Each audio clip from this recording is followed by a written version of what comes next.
Okay, so I've started recording. Let me. I can't find the option to put me in the spotlight, so which probably isn't a bad thing for everybody. But there you go. So yeah, so let me just finish off with this. So the cottages kit is up there. I've done the John's launched something that he's calling a low relief railway works, which looks like quite an interesting kit. I've already done that as a kit, and that's up on the website as well. The low relief hotel is the next to go. I've completed that one. I've completed the low relief factory, so that's ready to go. And I've just started on the other box file kit. So I've done the Canal Wharf box file kit, but he's got like this industrial box file kit, which I've started on as well, because they're massively popular, those things. I was really surprised. Anyway, coming back to this then. So last time, we've primed our cylinder, and we've given it a random coat of various different rusty brown colours. You know, and there's no science to that. Just make it, you know, the randomness is really down to you how you want to do it. And the purpose of that is that we're going to use a technique for weathering, which is going to be the hairspray technique. So I've got my trusty hairspray. This is the cheapest one I could get at the pound shop. You won't be surprised to hear that it was £1. Yeah, any hairspray will do. The cheaper the better, I would suggest. And the idea of the principle of this is that we're going to coat the model with a layer of hairspray, which is effectively a water-soluble adhesive. And once we've coated the model with the hairspray, then we're going to put our top coat on it. And instead of the top coat sticking to the coat that you can see now, it sticks to the hairspray, which makes it quite unstable, and brings us some advantages when we want to rub off that top coat and we want to see the rust starting to show through. So first thing I'm going to do is I'm going to decant. I mean, you can spray out of the can. Yeah, you don't. If you've not got an airbrush, then you can spray out of the can.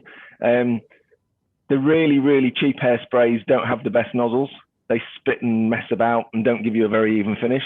So I'm actually going to decant the hairspray, and I'm actually going to spray it out my airbrush.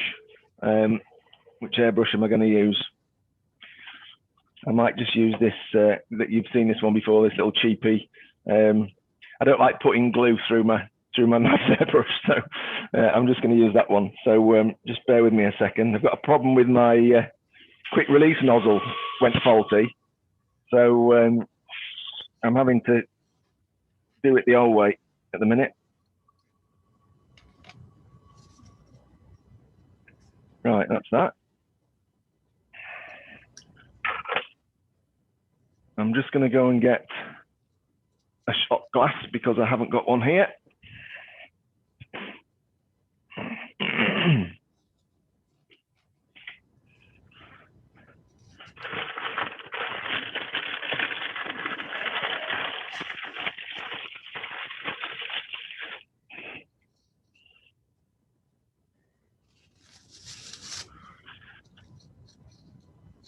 So these things are really useful. You can get them on eBay. You buy them in packs of 100 for, I don't know, not a great deal of money, but they're really handy for mixing paints and whatever.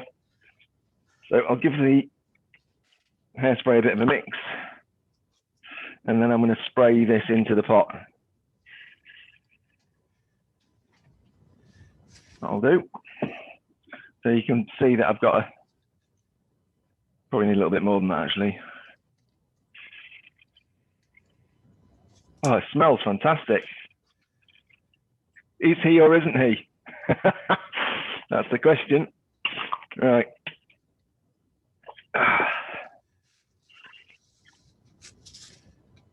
Just going to shoot a little bit of airbrush cleaner through this airbrush because I haven't used it.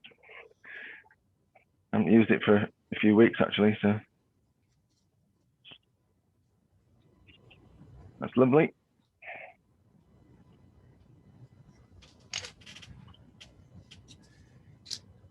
Don't need to dilute the hairspray.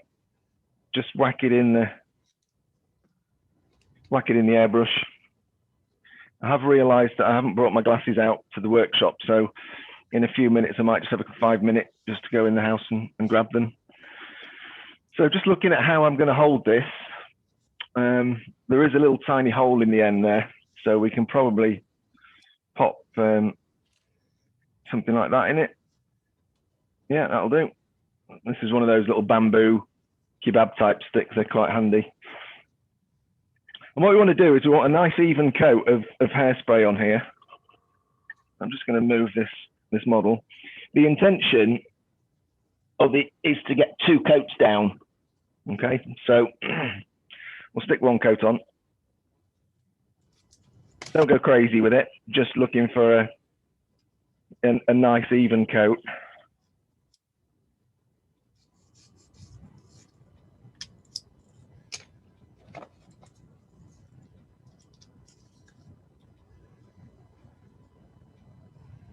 Sorry, just trying to get it in a position where you guys can see it. There we go. As soon as it gets wet, move on.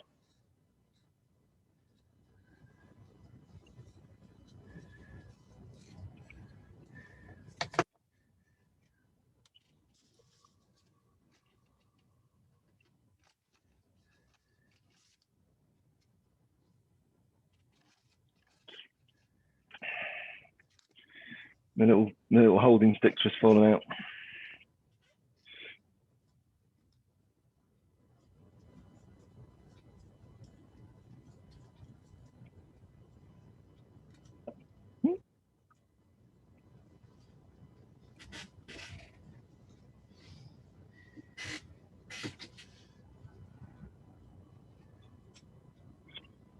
So I'm out of hairspray there, so I'll just do some more. But I'm just going to pop this in front of the fan heater, which is like a hair dryer. Hair dryer is easier, but if you've got a little heater, just to help it dry a bit quicker. So it's dry now. Just going to put some more hairspray in.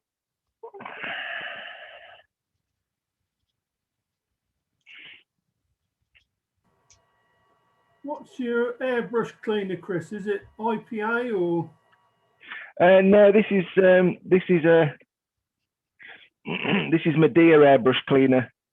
I don't know what's in it. I would imagine it's got some IPA in it and various other lubricants.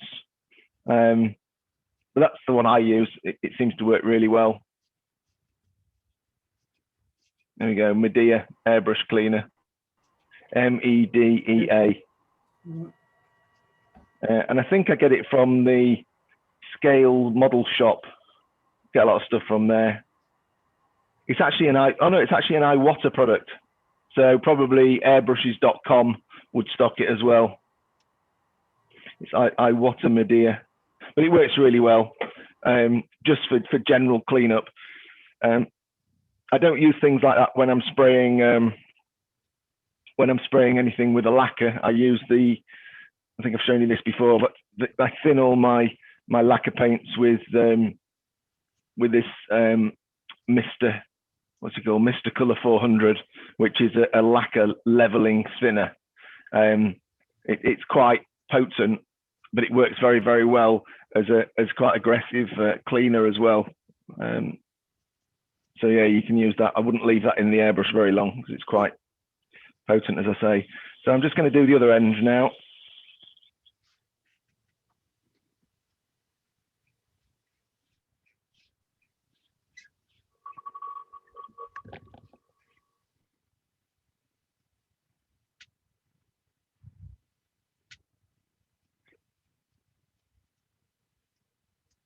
You'll notice I haven't got my extractor fan on, but given that you're meant to spray this on your head, I can't imagine that there's much of an argument to extract the fumes because they're toxic. If I wasn't talking to you guys, I'd have it switched on anyway.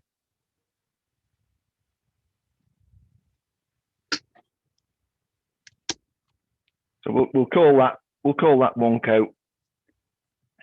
I'm just going to give it a quick dry.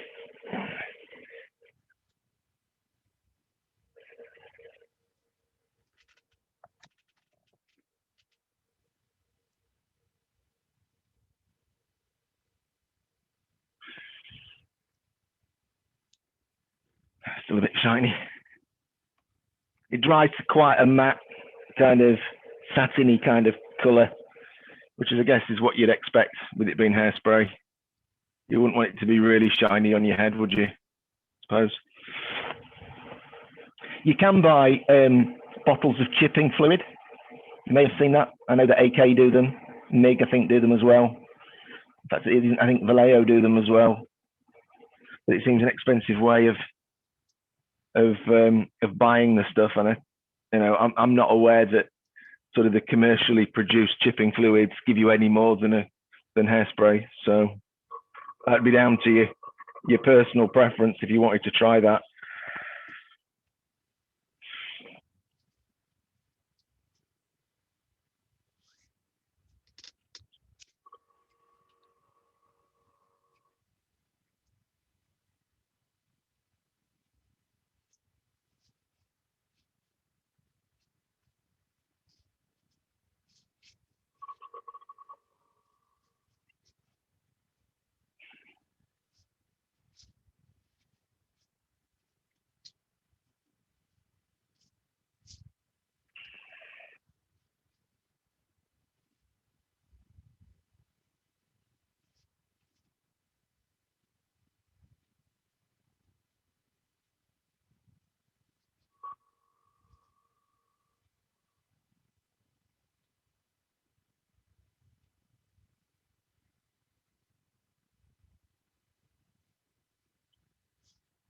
I'll just give that a quick dry. I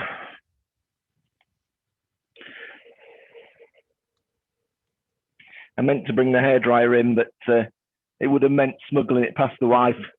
If she thought I was bringing her hairdryer into the workshop, I don't think she'd be very pleased with me.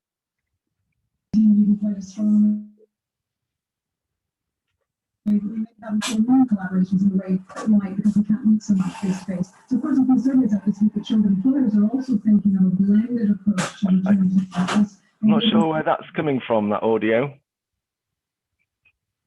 John Wood. Is it John, is it? He's dropped his, oh, there he is. He's muted now. Okay. I think Brian's joined us as well. I've been trying for the last 4 hours. You've been what? Sorry, Brian?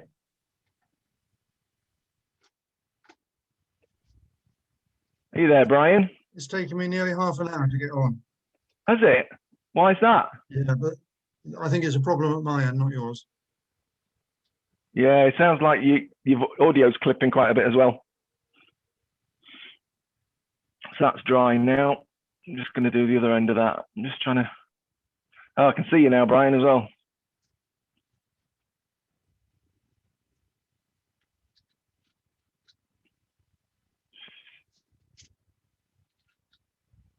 Just see if there's anybody else I haven't spoken to. Morning, John. Jordan Wood, that is. And Gary, you made it. Yeah, I did indeed. Colin Head sent me a link.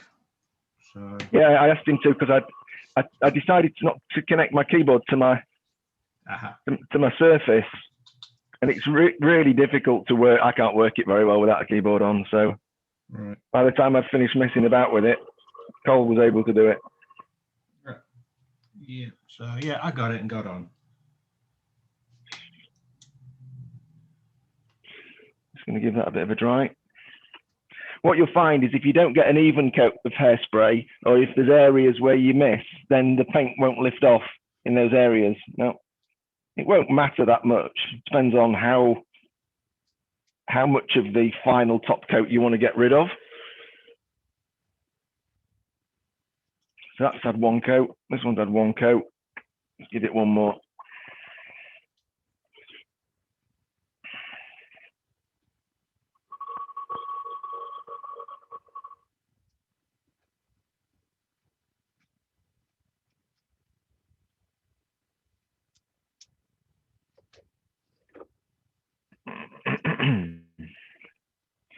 Just run out of. Let's just try that. The downside of using this airbrush is it doesn't have a very big color cup.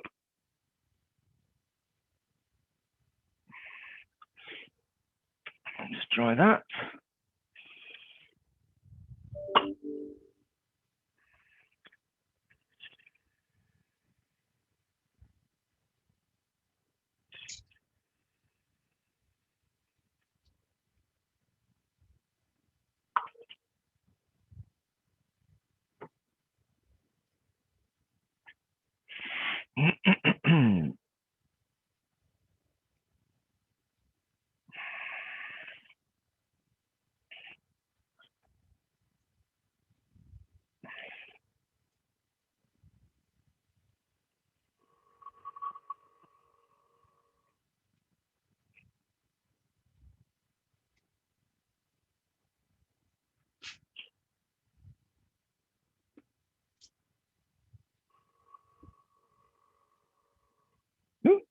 Spilling it all over.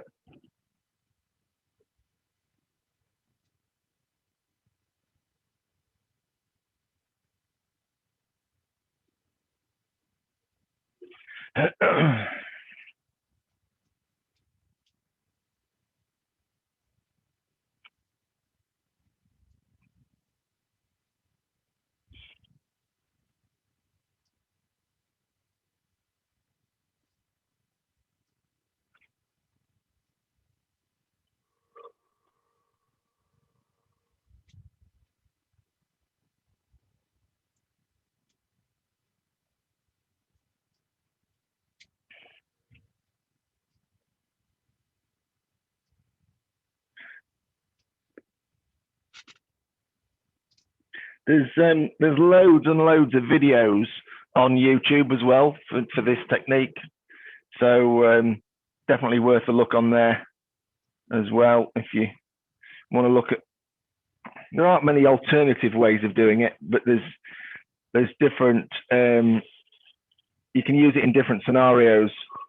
So there's for armor modelers where they've got like a tank or something like that that's been winterized. So effectively a green tank, and then the tank crew have basically just whitewashed it.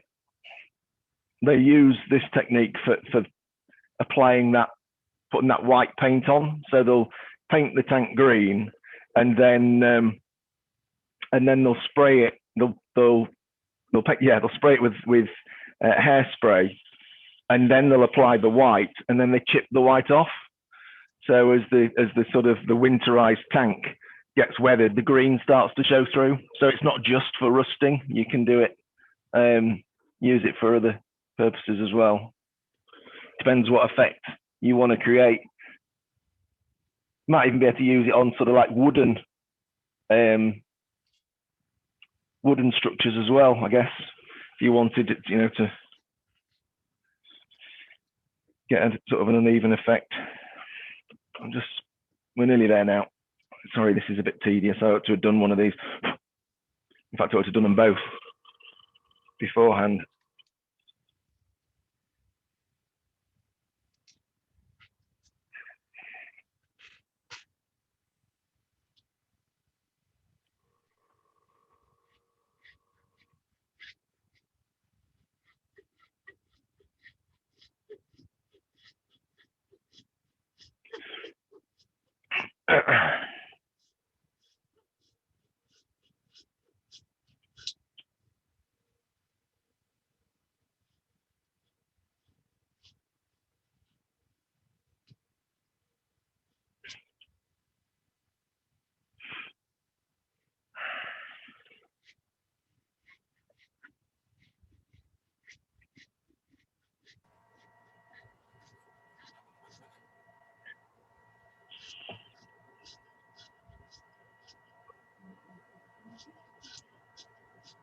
So I guess one thing that's fairly important to note is that the base coat, the rusty color, has been hanging around for 4 or 5 weeks, but you wouldn't want to spray it now, then put the hairspray on and then try and chip it, because it wouldn't have been cured enough.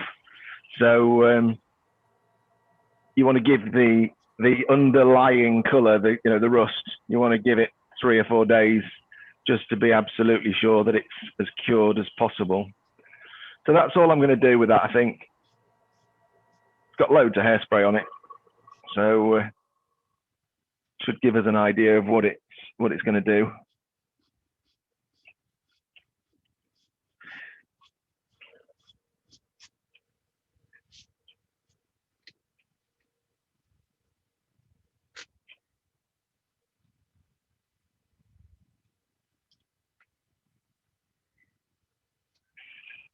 There we go.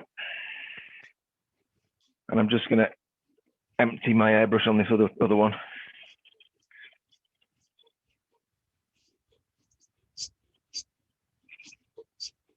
There we go.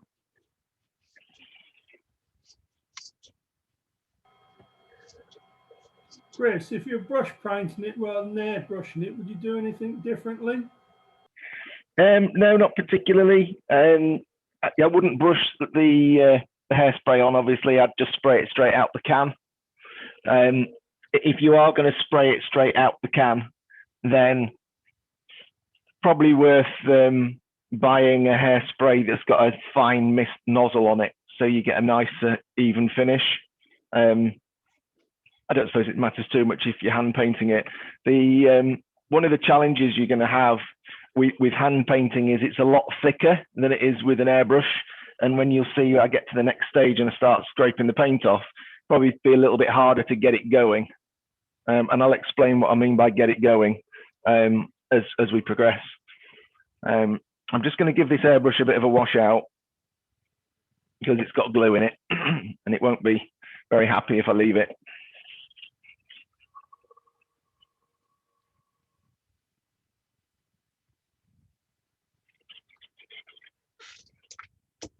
So just stick some airbrush cleaner through it. I am just going to give the colour cup a little bit of a wipe round as well. Another reason why I'm not that keen on this airbrush is because I can't get my fingers into it very well to give it a clean, but I can just get my little finger in to the pot and just move this so I can.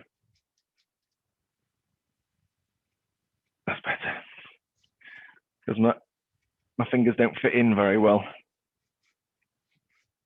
You can see it's kind of, and you can see the bubbles inside. It's quite soapy. This dishwasher cleaner, then this airbrush cleaner. There we go.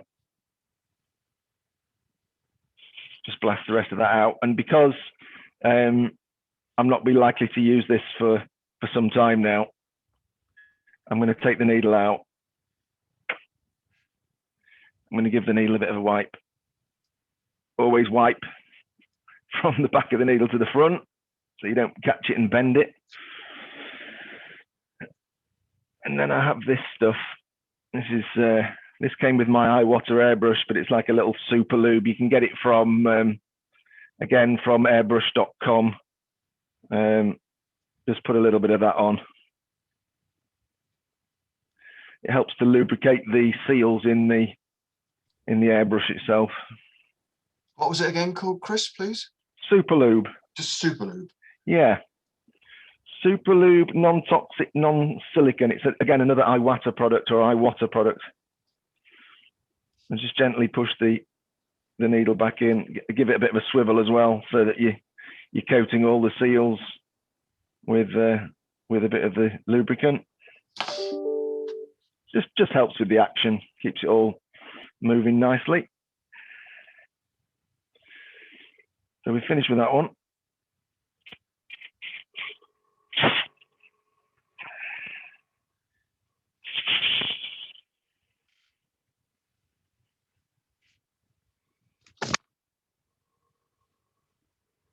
Right.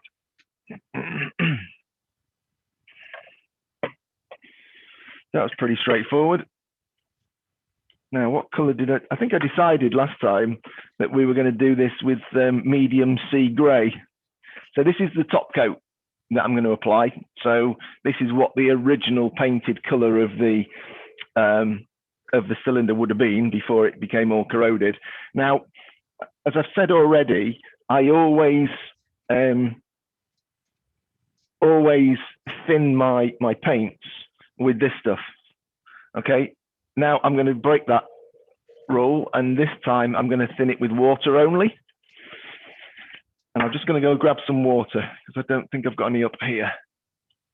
Just bear with me a minute. I'll just grab some water.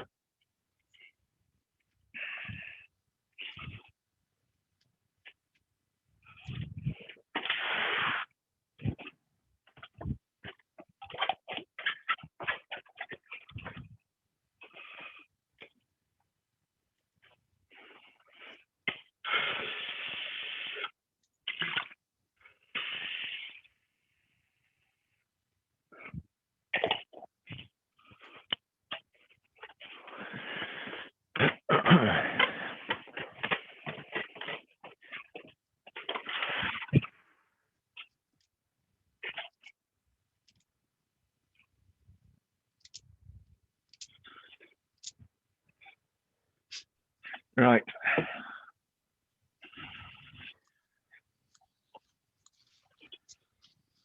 And the reason why I'm using water rather than a lacquer to thin the paint in this instance is because I'm going to use water to break through that paint to get to the hairspray underneath. So it makes it a lot easier for me if I use water. If I use the lacquer, it makes the surface a lot harder to break down. I'm just trying to find my gallery because I can't see anybody. Oh well. I'm assuming you're all still there. Yeah, everyone's still here, Chris. Thanks, Les. I can't see you. So One of the problems of Zoom as a presenter. Yeah. Once or twice. Well, I've out here in the workshop, I've only got my single monitor at the moment. So when I'm in the office, I'm all right because I can have what I'm presenting on one screen and you guys on the other. But the wife definitely doesn't approve of me airbrushing in the house. Right. So we're going to airbrush this grey. So I'm going to stick a little bit of airbrush cleaner through my airbrush first and foremost. And that's interesting because you'll notice initially nothing was coming out.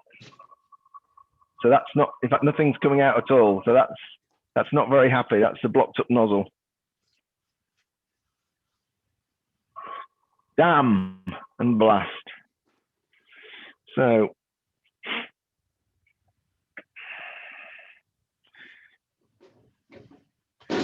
just give this a bit of a wipe. I'm sure I gave it a good clean last time. See, look at that. Can you see that? That muck on there, look. Even though I cleaned the airbrush last time, I've really got some rusty coloured paint sitting in it. And I'm going to stick a bit of lube on it as well. Nice to see the professionals are fallible. Yeah, well, I wouldn't call myself a professional, Gary, but yeah. But that just goes to show the importance of cleanliness as well, you know, with these things. They're very sensitive. That probably won't be enough to clear it. Oh, some nice muck just come out the nozzle there, so.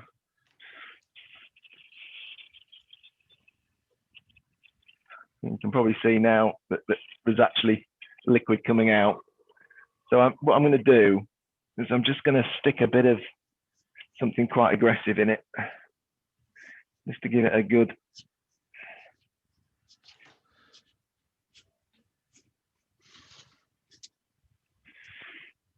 clear out.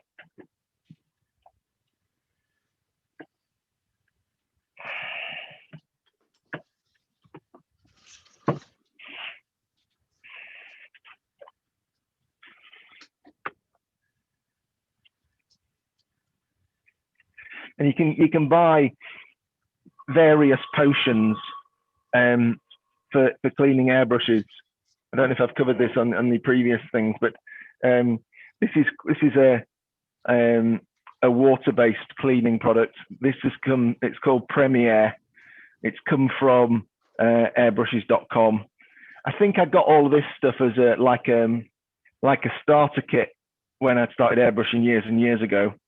So, and it's still got a bit in it. So that's not something I use all the time, but it's quite good. You know, if you get paint spillage down the side and on the casing and whatever, it's quite nice for just cleaning up the outside of the airbrush, any kind of paint or whatever.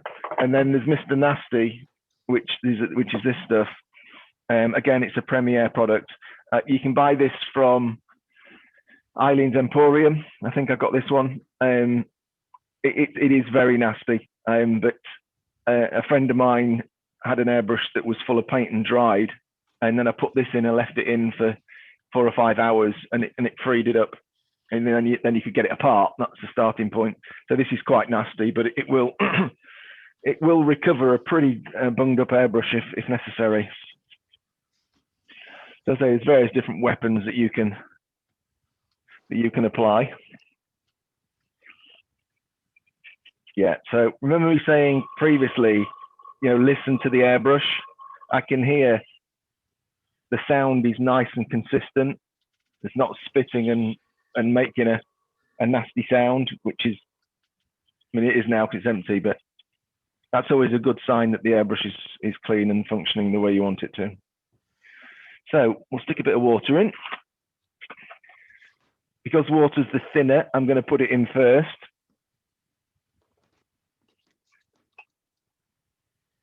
Just be careful what paints you do try and thin with water. Some of them don't like it. I'm taking a risk here because I think, if my memory serves me right, I don't want to use that. Let's find a different one.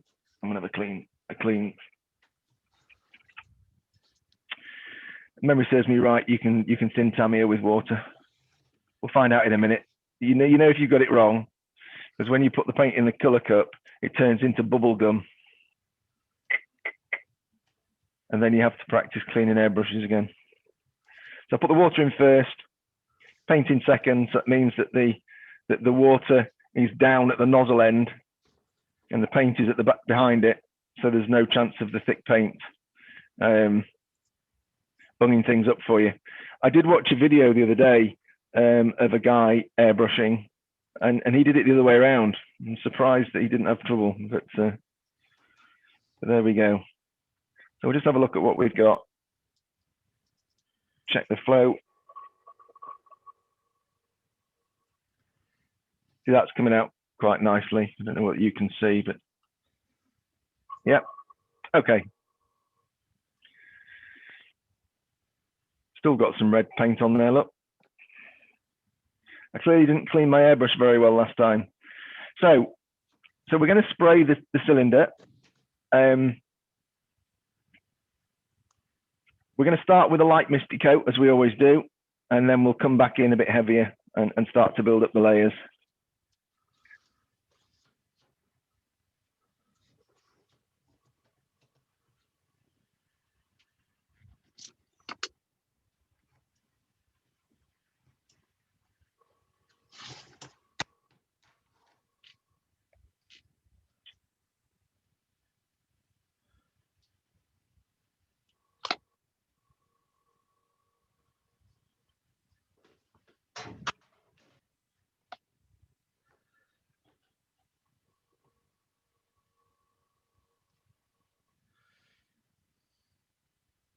So now I've just cut to air. So I'm just drying that. Bit more paint on there, I think. Oh,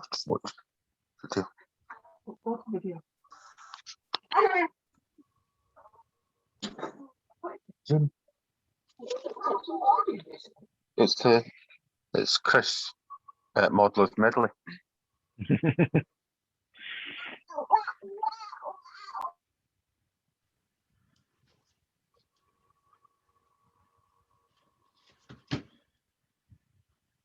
I knew I should have brought the hairdryer. It would have helped me no end. Anyway, I'll go fetch it in a bit. It's that one.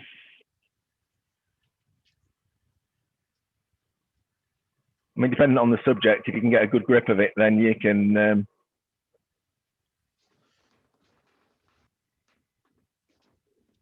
do it all in one go. But that stick that I was using kept falling out. Just my luck to drop it when it's wet. So very light misty coat, just to get things moving.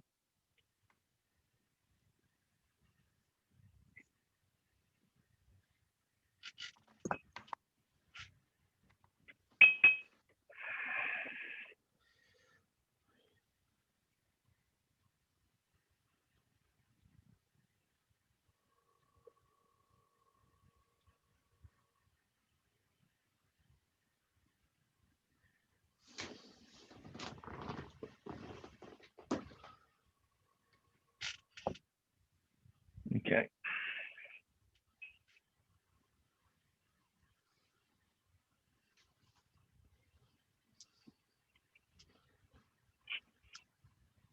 Just going to stick this in front of the heater a bit.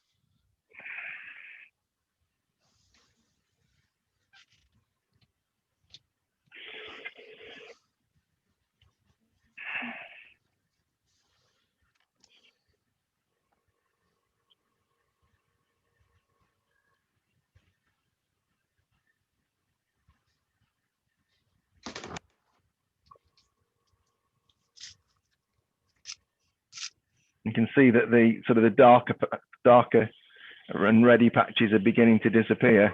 And you could actually, it's another technique. Can you see there where the airbrush has just done a little spit? Don't know if I can get it on the picture for you. See if I can zoom you in a little bit.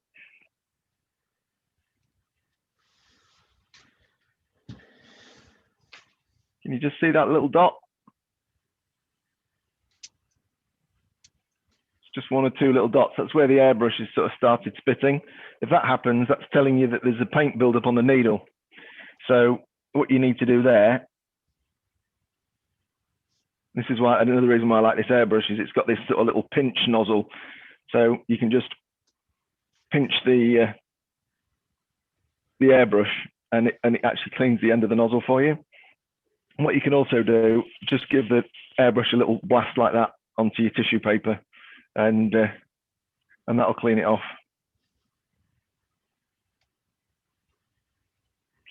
So I'm going to come in a bit more heavy now with this. Start getting a coat on of what it's going to look like.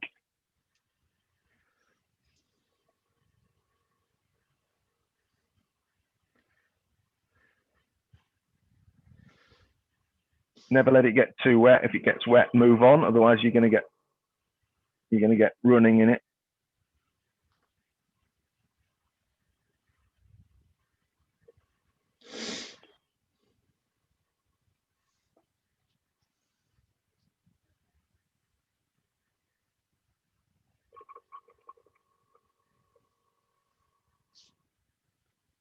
What I'm doing is when I put the paint down, then just cut back to air only and use it like a little dryer.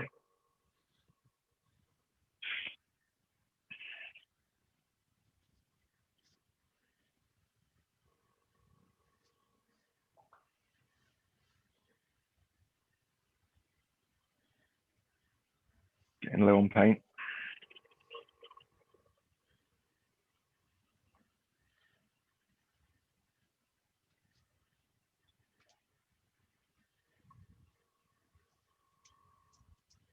So we're just out of paint. Just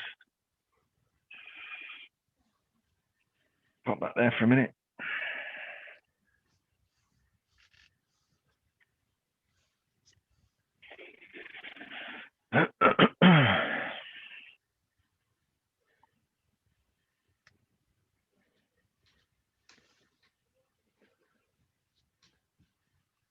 I'm doing the mix with the paint and the water at about 50-50, or I'm estimating it at about 50-50.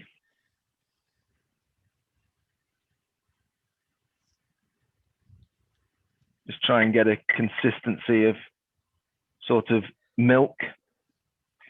And I think we agreed many months ago now that it's semi-skimmed that we're trying to get to. So that's too thick. Need a bit more water in there.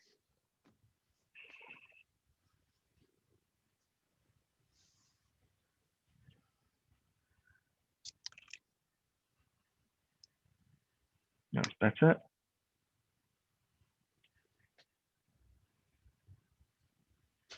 So you can see if one of the ways I check to see how thick it is I just paint it up the side of the colour cup and just see, you know, how sort of translucent it is. Probably still a little bit too thick, that, but we'll have a crack with it and see what it wants to do. Quick check of the old flow.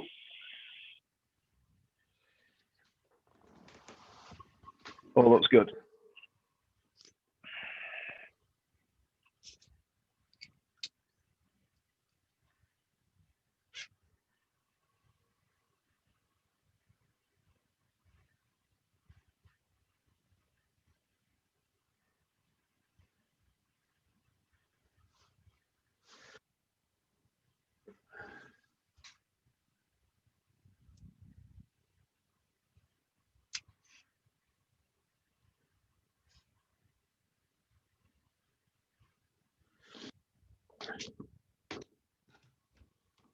Chris, to get this effect, do you really need to spray straight after you've done the hairspray so that it's still reasonably wet, or doesn't it matter?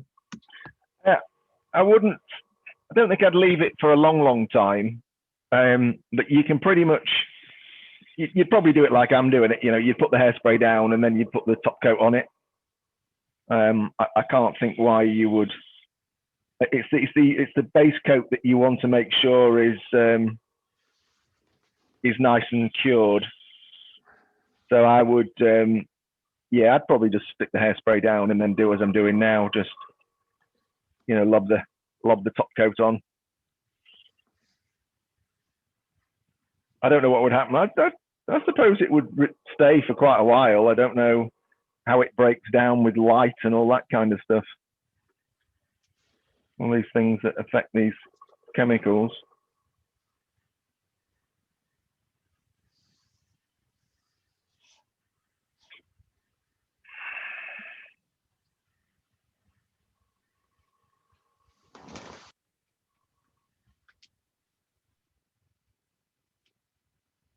I went a little heavy with that and got a couple of marks in it.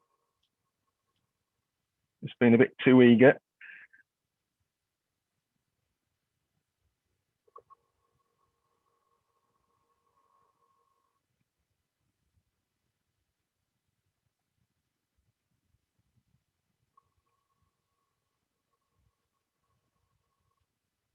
Put that one to rest for a minute.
I also haven't got my glasses on, which doesn't help very much, I must be honest. But,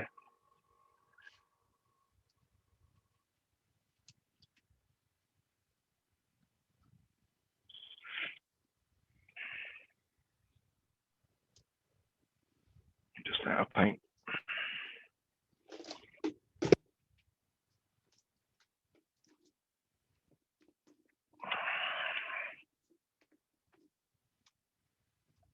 Just going to pop this one in front of the fire for a second, the heater, just to make sure it's completely dry before I grab the painted end.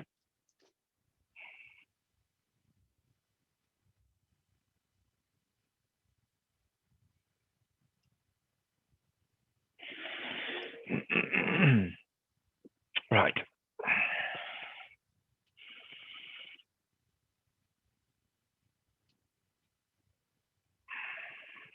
Bit of water.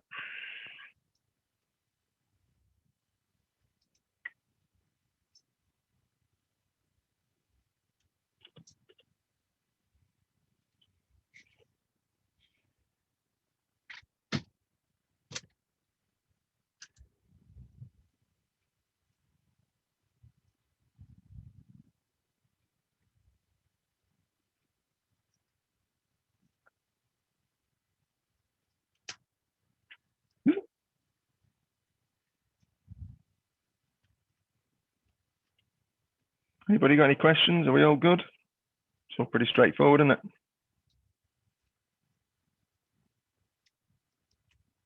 Good, good, good.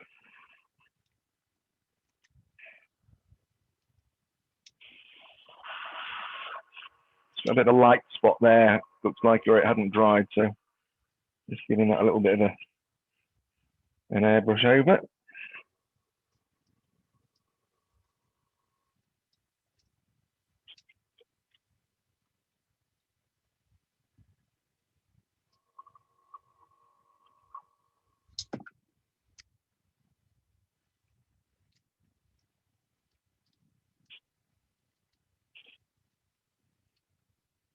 Okay.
So as you can see, we're getting somewhere now in terms of our coverage.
Nearly there with that one, I think.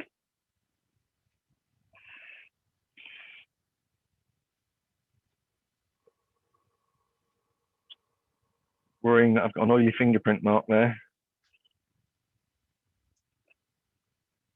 I'll tell us that in a few minutes.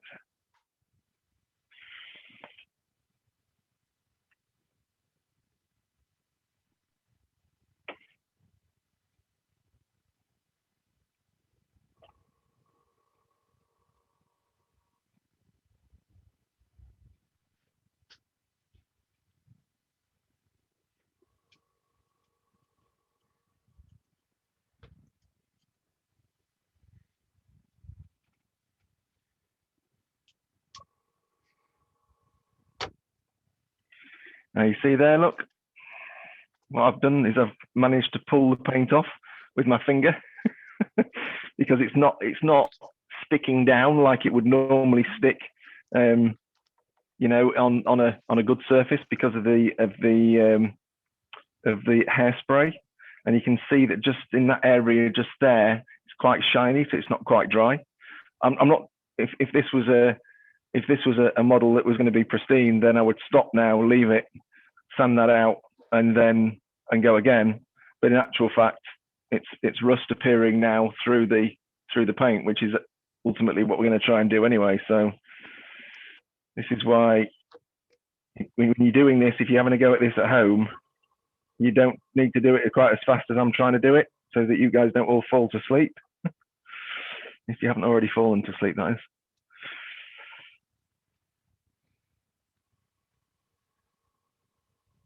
So it just shows how unstable the surface is when it's quite fresh, because I've managed to lift it off just with my fingers.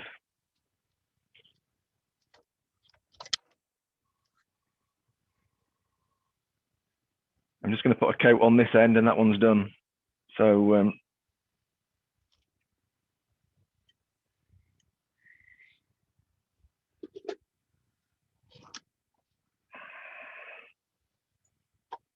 this one's still a bit damp, so I'm just going to be a bit careful with it. In fact, I'm just going to put a little bit on there. Just see a little bit of the darkness showing through.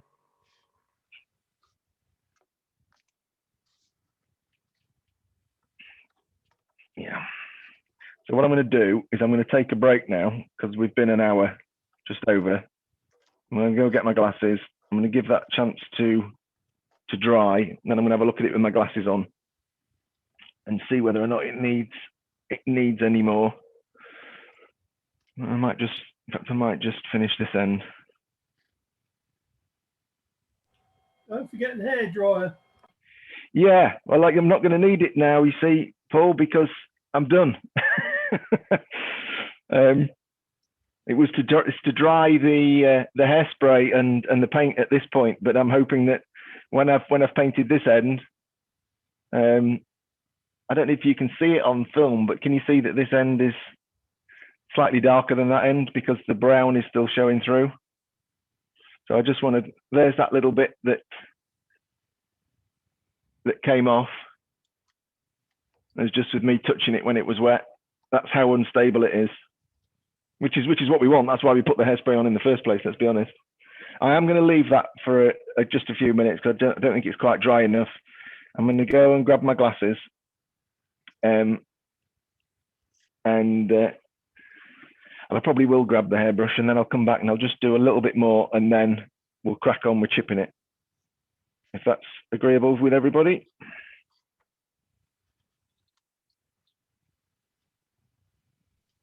Okay, by me. Yeah. Cheers. What time is it? So we'll reconvene at 20 past, if that's agreeable. And if you're not back, don't worry. All I'm going to be doing is finishing this spraying, and then I'll set to and we'll start chipping and see what we've got.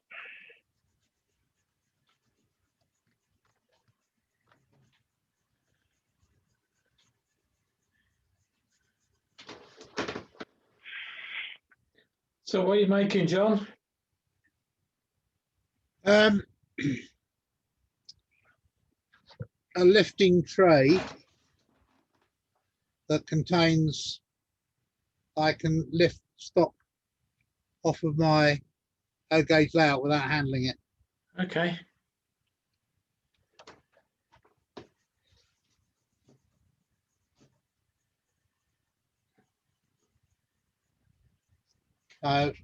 To sort of transport it as well, so it's sort of dual function. Yeah. But I have hit a problem because I've now discovered that I thought I could get 3 wagons in here, and I can't because it's not long enough.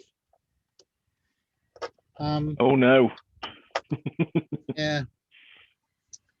So I'm You just, not doing what David Straker used to do. They have a length of gutter in with yeah, no, that was good. It could actually run the loco in it and out of it for loading and unloading. They got the Yeah, up to a no, fine art.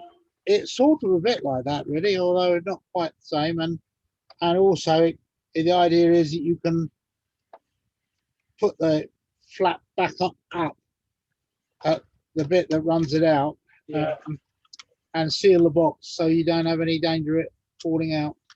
right.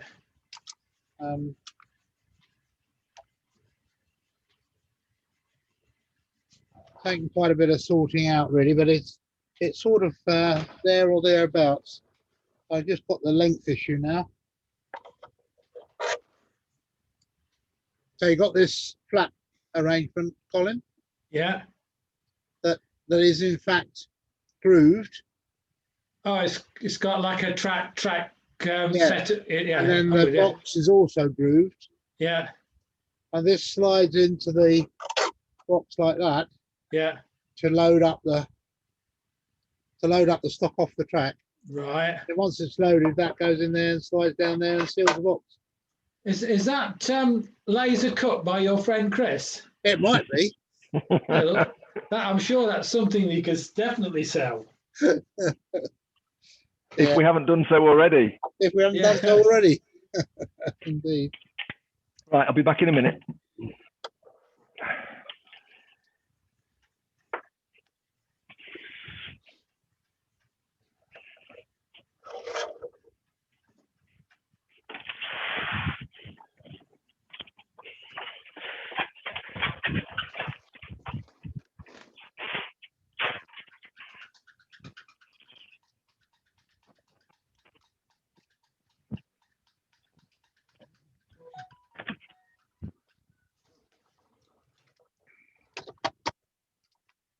Yeah, I've seen people do that sort of transport thing with plastic gutter in, and then either stick an old length of track in it, and then just put sponge at each end.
You got your glasses, Chris? I've got them, yeah. I swear, you weren't wearing them, that was all. No, they're in my hand. Okay. Yeah, I've got them. Chris, have you cut the I'll other? look at, Sorry, no, I've not cut any yet, John. that's handed in. I knew that was coming. Is there a design change imminent? Well, I'm just thinking that maybe we need to extend it by two sections, 8 millimeters, 8 mil, yeah. which should be doable, shouldn't it? Yeah, should, yeah. Because it shouldn't change any of the. We've got room, I think, on the cut, haven't we? On the board. I think there's at least, we want that tight on the board, so yeah, should be all right.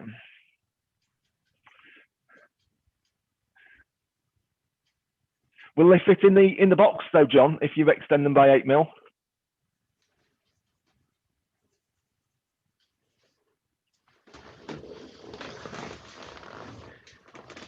He's vanished. Yeah, it's gone. Is I it think raining, it's- Chris? It's raining, yeah. What you need is an undercover walkway between the house and the workshop, like I've had to do. Yes, that's what I need. But I think we've told you we're moving. I've told you, haven't I, Of that we're course, moving? yeah. Any news on that? Yeah, things are progressing. Just slow, isn't it? Slow. Oh, so you've agreed a place where you're going to move to and everything then? We think so. Yeah, and you've yeah, sold we- yours, yeah. yeah, all done. Right. So yeah, Which way are you moving? Further north or? yeah, Hebden Bridge. Oh, right. So yeah, quite a way up. So has it got a big barn and workshop then? No, that's the problem, Cole. That's going to be a bugger, that is. Yeah. But yeah, it's going to be a challenge. There's no doubt about it. I'm not quite No. sure. Room in the garden for one of these office wooden Oh, yeah. things? Yeah. Yeah. Well, it's got an acre, so there should be enough. It's going to be getting planning permission that's going to be the challenge, because there's planning permission on the land for a stable.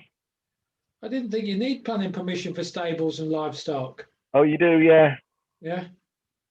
yeah.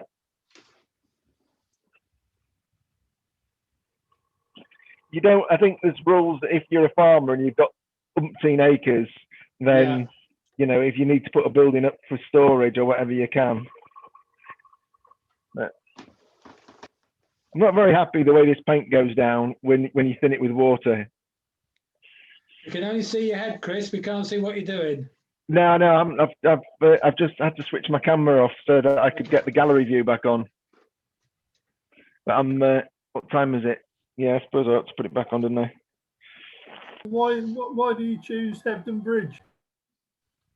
And because my other daughter is living that way on, so yeah, we wanted to be a bit closer to her, and that kind of makes sense, because if we do end up with more horses, then and my wife's ill or whatever, then our daughter can come and deal with them for us. My wife suffers with rheumatoid arthritis, so if she has a bit of a flare up, it won't be very easy for her. Getting up at 6 o'clock in the morning and mucking the horses out. You can always get rid of the horses. Well, we haven't got any at the minute because my daughter's taken them to Ripon. So, but I think my wife would like another one or two. So, They're just Right. money pits. they are, John. They are.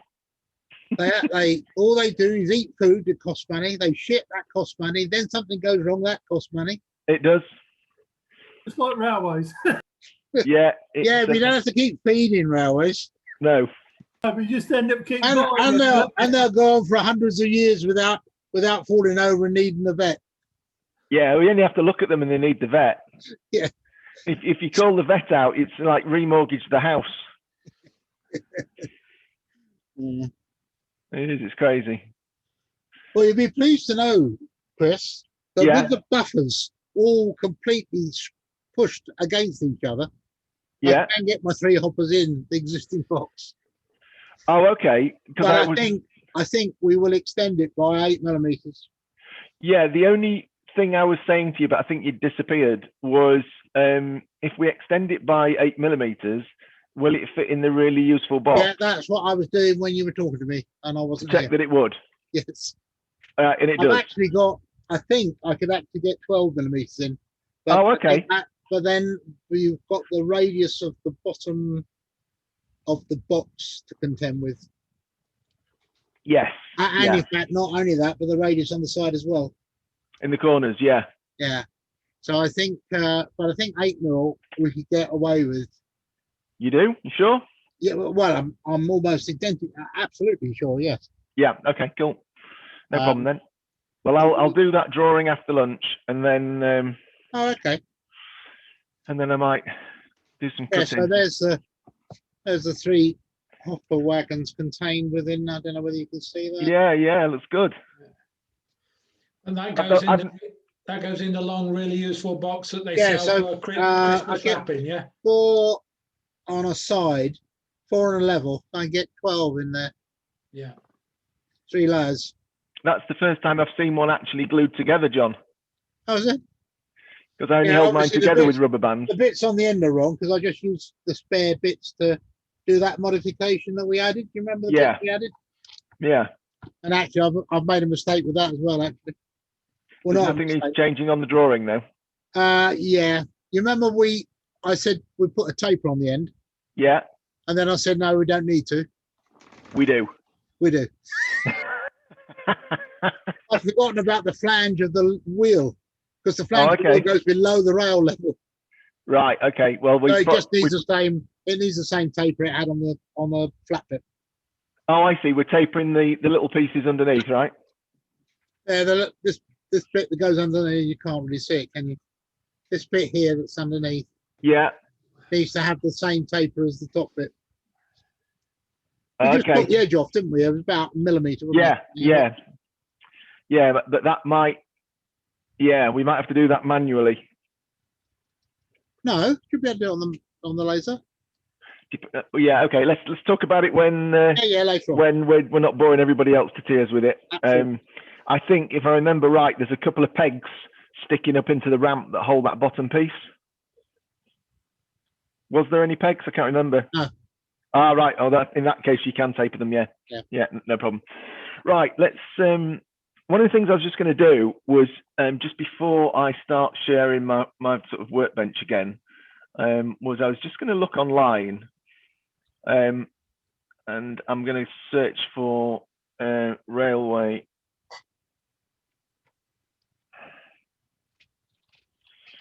fuel depot.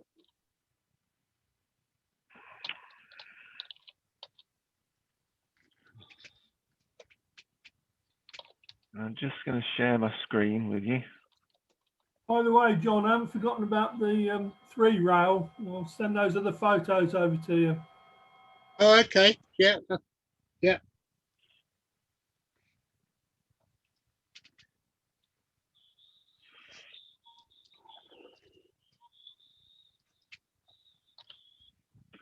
So you should be able to see my screen now. And I just having a look at one or two pictures of sort of storage tanks and the like. And I quite like this one because you can see how I guess it started to rust and then the water has kind of run down and you've got like a streaked rust effect on the side here. So that's something like what I want to kind of do. And I also like this one as well, which you can see these dots where the paint's peeled off and then it started to bleed rust. So I will create the dots now using the hairspray technique, and then I'll probably put the rusty marks on later using other weathering techniques. But I think the message here is have a look at some pictures of what you're trying to achieve, to give you an idea of the outcome you're looking for. Is that a welded seam that's actually showing on the side of that tank, Chris? It does look like a welded seam, doesn't it? But it's really weird in that they're probably built in the same way as we built this model, Carl. The steel will be about 2 or 3 foot wide, won't it, in sections and then rolled, yeah. Yeah. So yeah, it could well be. I mean, I've deliberately gone to a lot of effort to make sure you can't see any seams on this model. But yeah, I mean, you could model that in if you wanted to. Right, so I'm going to stop that share, and I'm going to bring my worktop back on the game.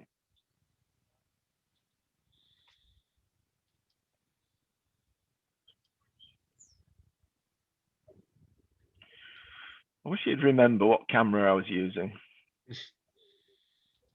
There we go. Right.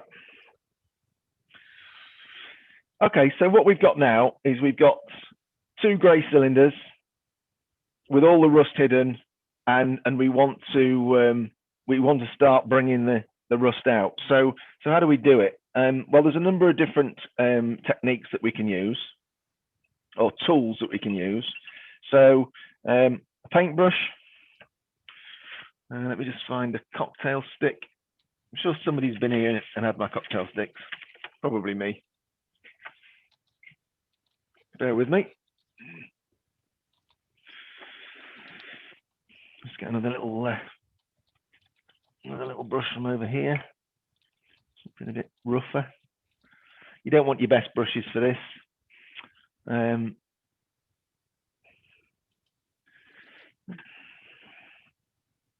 Here we go. So a couple of brushes. The cocktail stick would probably be my weapons of choice. And this little hole on the bottom here represents the bottom of the cylinder. So if we think back to the pictures that we saw, directly opposite that would be the top. And I want to create that kind of rusty, kind of rolled over the top kind of look. So what you do, take a bit of, get your paintbrush and dip it in a bit of water. You don't want it flooded. And then you put it on somewhere where you need to be. And nothing happens and you think, oh my God, it's all gone horribly wrong. Eventually, what will happen is you'll get through the top paint. I'm going to bring you right in a bit so you can see this happening. Is that focusing all right? So what happens then is the paint now is beginning to melt the water-soluble, sorry, the water is beginning to dissolve the water-soluble hairspray. So the top surface is, you see how it's just dropping off? And when I said let it get started, that's what I meant by get started, because once the water gets underneath, you can start to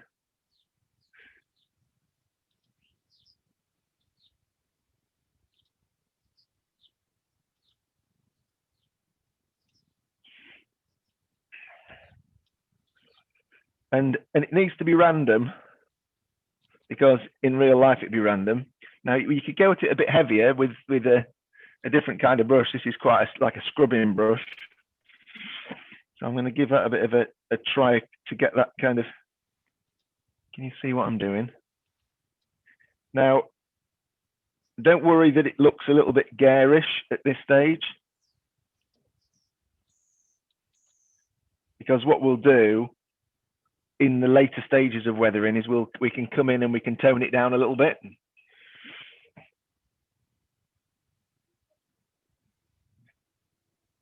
You see what I mean by it's starting to go? As the paint, kind of the capillary action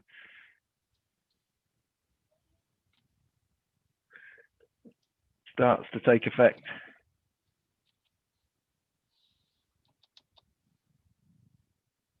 It's got very wet there. It's coming off dead easy. How far do I want to go? And this is where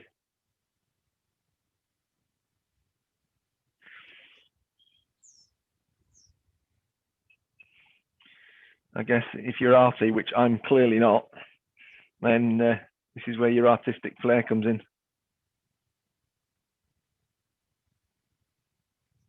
I have seen people set to with toothbrushes and the like, so you can go crazy with it. It really does depend on the effect that you want. A little bit more water on there.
So I'm going to do less chipping as we get sort of underneath, because the water would come down and some of it would run round, but I think it wouldn't be quite so weathered underneath.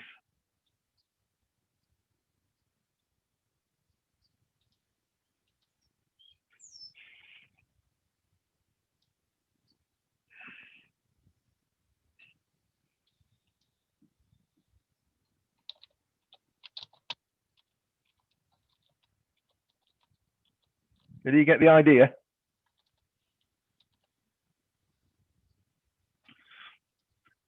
See if I can see Yeah, it's anybody. looking good, Chris. Yeah, thanks, Chris. Yeah, does it look all right?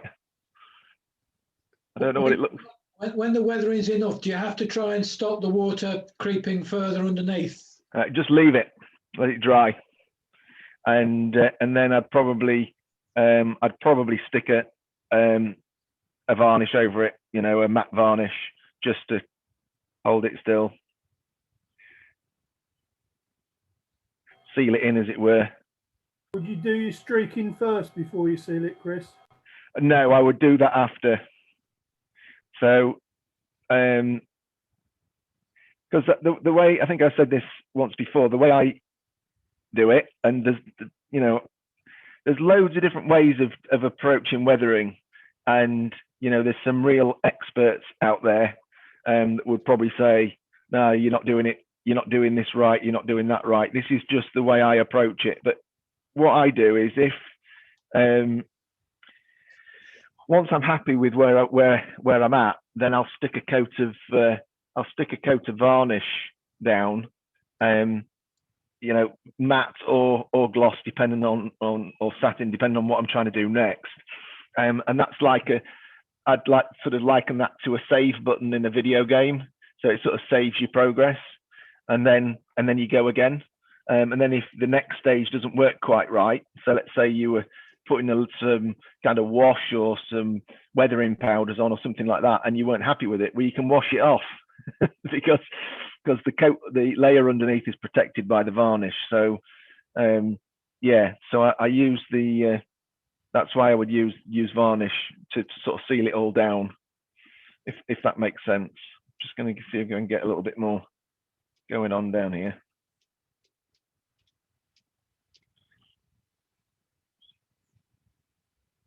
It's quite a good little brush for this. I've attacked it and cut the bristles really short. It's only one from the range, I think, something cheap. But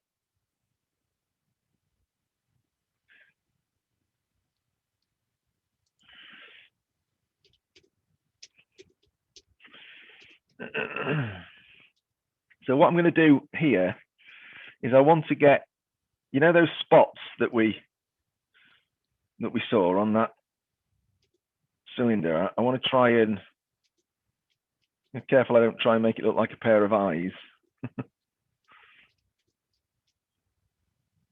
So I just put a little bit of water on. I'm just going to have a little scrape. This is where I'm going to use something a bit more aggressive. So I'm going to have a little scrape at the surface with this cocktail stick. I'll put my glasses on. Yeah, so I've revealed a little bit of the color underneath, and I'm going to leave it like that just for a minute.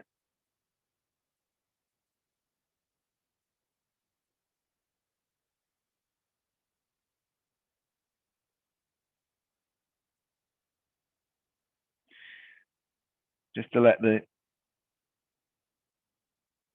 water just kind of soak in a little bit.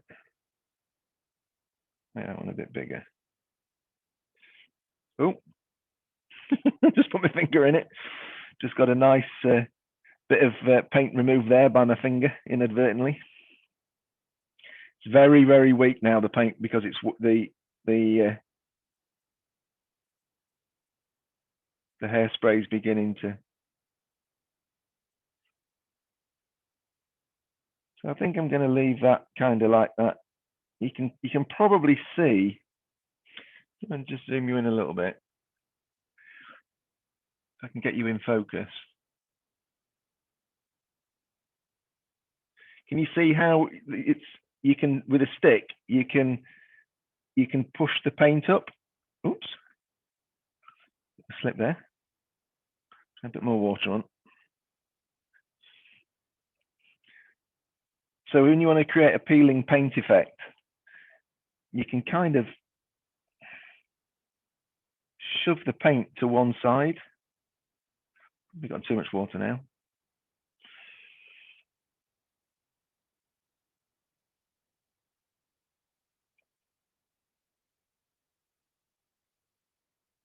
So you get this like lumpy paint around the outside that looks like paint that's starting to peel. So I'm going to leave that like that, and then I'll drag some weathering down on that, which I'll probably do with oils, but because we'll be able to cover oil weathering as well at a later stage as we do more of this. I just want to get a little bit more off the top here. See, the hairspray is really softening up now. I'm barely touching this, and it's coming off. I think I prefer this brush.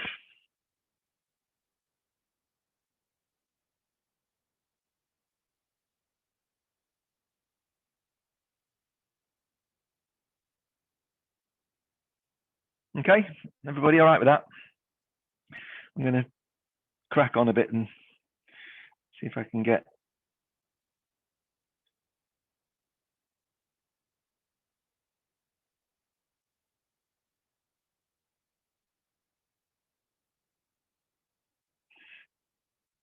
And for those that were with us before, you can remember Mick Bonwick saying about how bright the colours look. They really look bright now that we've got them against the grey. So I shall need to tone that down at some point. I'm working the brush around the cylinder to try and get that kind of effect that we saw on the photograph.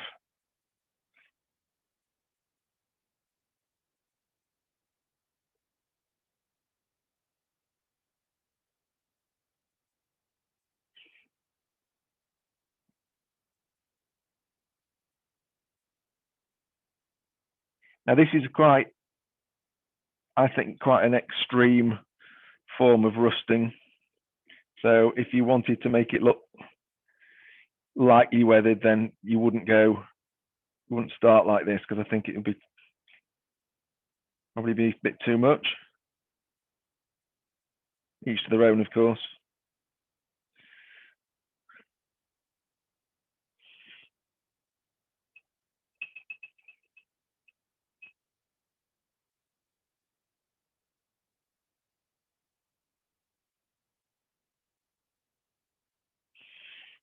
Certainly looks like a neglected oil tank. It's getting that way, yeah. I mean, it's once we start coming in with some other washes and things like that, and just calm it down a little bit, then I think it'll look quite good.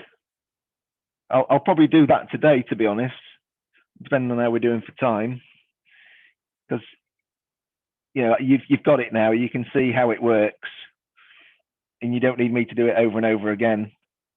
Plus, we're recording it, so you can always go back and watch it when I eventually get them up on the. It takes ages putting the videos up onto the site. Hours and hours for them to work their way actually through. Doing the job. Yeah, it's weird the way it just. I haven't got the best bandwidth here, to be honest. So.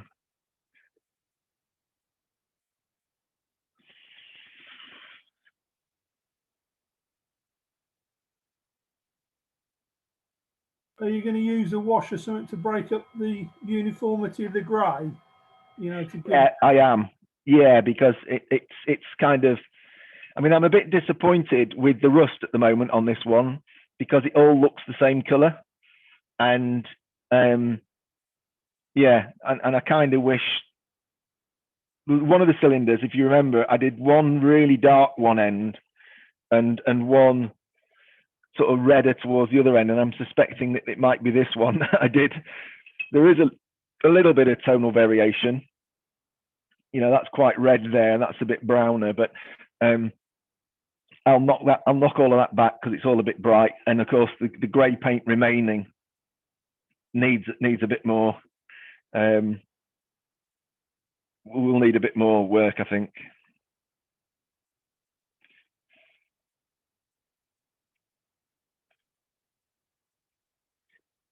the thing about this is beauty's in the eye of the beholder, I reckon. And you know, some people you might go, well, that's superbly weathered, and other people might go, well, actually, no, that's too far gone. Have you seen that? You'll have seen those locos, grimy times, I think they're called, and for me, they don't look very subtle. Well, this doesn't look very subtle at the moment, but it's all down to personal preference, I suppose.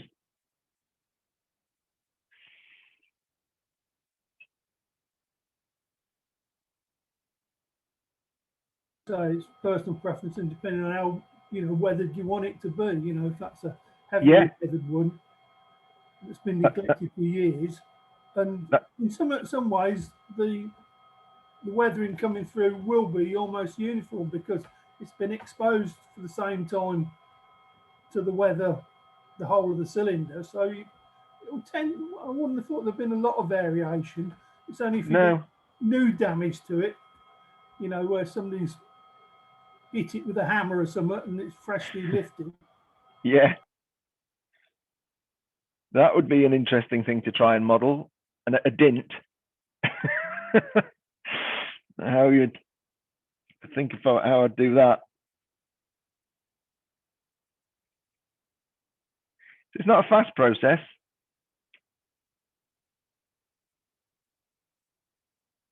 And like I say, once it gets started, it's quite cathartic, I suppose. Maybe something like to put a dent in the soldering iron or close by. Maybe, yeah. So if you can report back on that one, Paul, when you've done it. Later today, probably. Yeah. I left it by the fire, so it all went nice and soft, and then I just put my finger in it. I'm like, that might be a way to do it. Just warm it up with a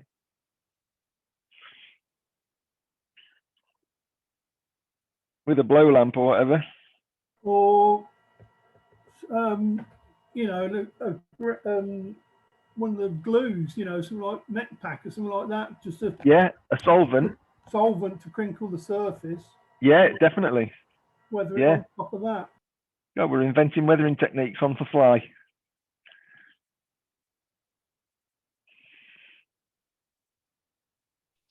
I would have thought if you're going to put dents into something, it might be an idea to make a model tool of the something that's created the dent.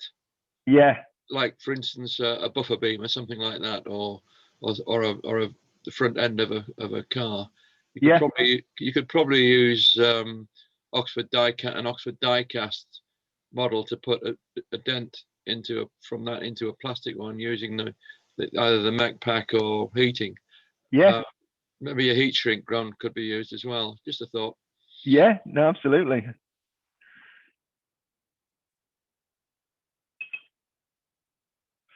See what? You could, even if it's metal, you could warm the metal up and press that into the plastic, so it leaves the pattern imprinted into it.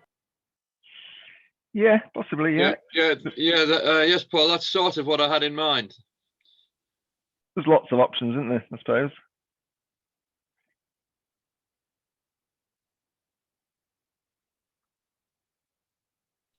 The next problem is finding enough time from the gardening, etc., to get practicing these things. Yeah, that's true. That's true. There's always a job, isn't there? I mean, I've clearly not done any of this since we were last together 5 or 6 weeks ago.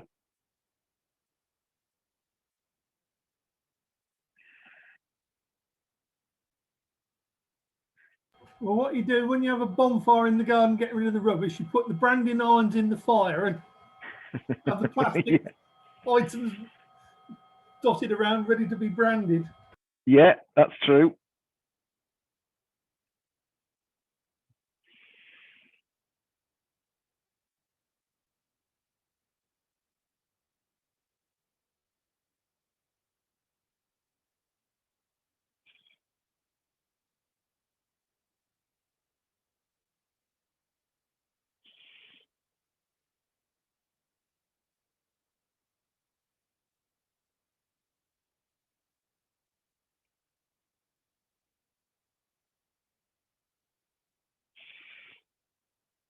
So it's looking fairly rusty now, isn't it?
So have you got any idea when you're going to be moving, Chris? No, I haven't. I mean, I think we would have liked to have done it before the stamp duty thing, but I don't think I'm going to get the chance to take advantage of the lesser stamp duty. So I don't think it'll be that long. I think things should start picking up in the next few days. There's been a lot of to and fro in, so we did go and look at another house yesterday, although we've put an offer in on one. But it was, I mean, it was a farm, so it was, and really remote. I mean, if you didn't have a 4x4, which I don't have, then you wouldn't have been able to get up the drive. In fact, somebody was trying to visit. The owner's sister was trying to visit and had decided to, for what bizarre reason, decided to try and drive her Ford KA up this lane and bottomed it. And it was just stuck on the lane when we came back. So, yeah, bit too rural, that one. But we did go and look at the other house, and again, just to make sure that we're happy with it, and we are. So I don't think it'll be very long now.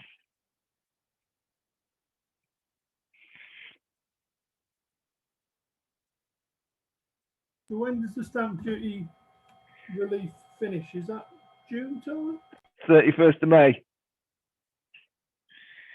So we would need to transact it in about 3 weeks now, and I don't think that's going to happen. Solicitors don't rush for anybody, I'm afraid. Apologies if I've got any solicitors or ex-solicitors on the call. Well, that's how they justify the fee, you see. Yeah. It's a day's work, but it sits there for 3 weeks. Yeah. It's very frustrating.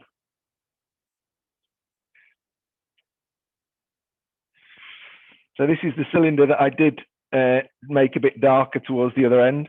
So you can see the color of the rust is changing a little bit as I'm getting up this end.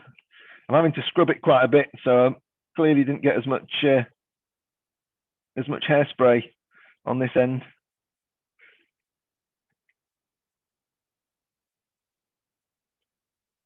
Once the water gets under it, it'll start to go. There we go.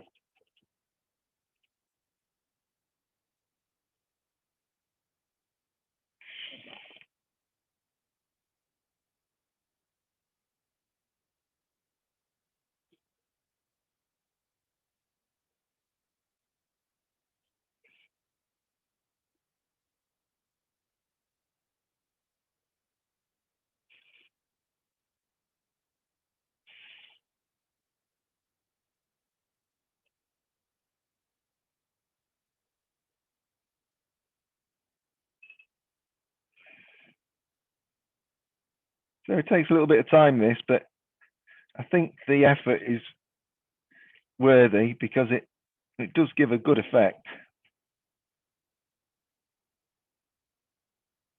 Well, certainly a very... Just like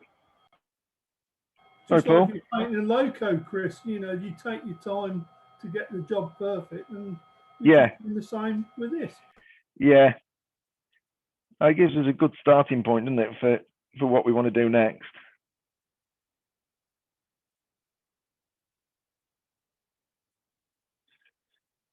And I'm just scrubbing it all over and just letting the sort of the weathering happen randomly now.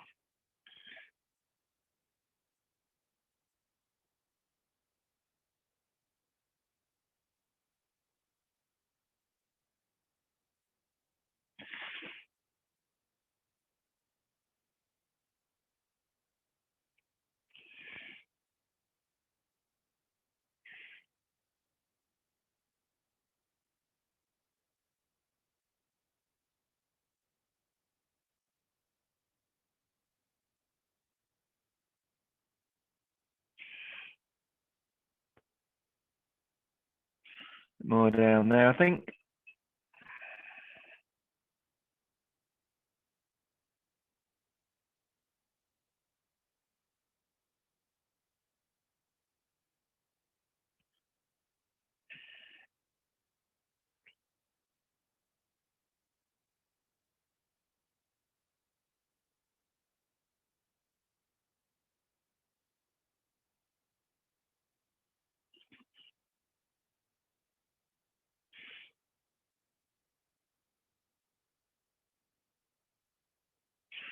And they're going a little bit. That's a bit stubborn. That bit doesn't seem to want to move. So.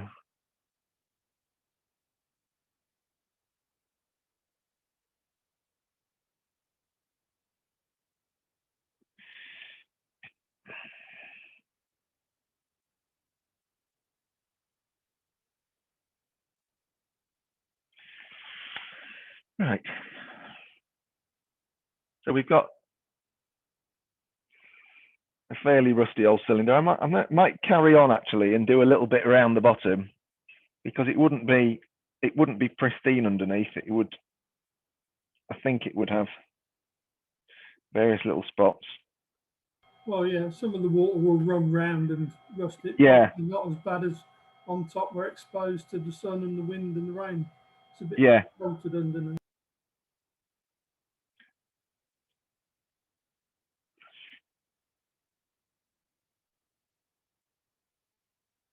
I don't want it to just look like it's suddenly just stopped going rusty at a certain point.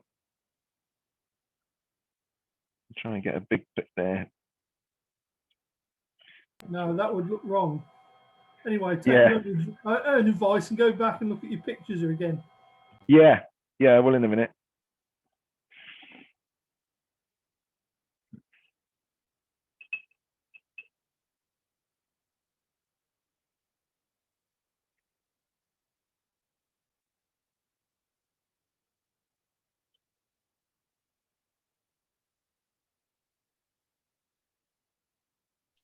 I used to work at ICI when I was a young lad, and one of the things I noticed about horizontal tubes, tanks like that, is that water and contaminated water with acidic stuff in it would run round the side. Yeah. And the drips or small bits would run together along the bottom set, roughly the center of the underside, and you'd get an increased amount of rust at that point where the drops of condensation and rain would stay. And being a chemical works, there were a lot of acids about. Yeah. So the rain was quite corrosive in places, and even tanks which hadn't been in place for a long time tended to show that sort of discoloration and rusting. Well, whilst you're talking, Les, I'm just doing a line down the bottom, as it were, to see if I can, like you say, where the water's run round and the drip off point. It tends to hold a little bit before it drops away. Yeah. So even when there's even if there's no rain, but just condensate, that collects a little bit on the bottom before it drops off. You see the same thing on window ledges. You know, the inside of window ledges around the house and barns and so on. Anyway, I'll shut up now. No, it's all very valid. Could do with a little bit more off there, I think.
I seem to have been going at this for ages. Sorry, guys. Hope you're not nodding off.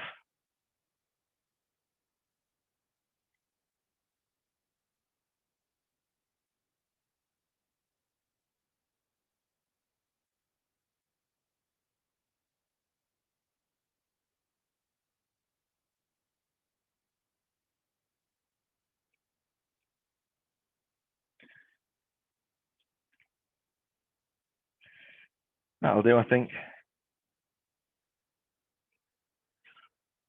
Looks suitably messy, doesn't it?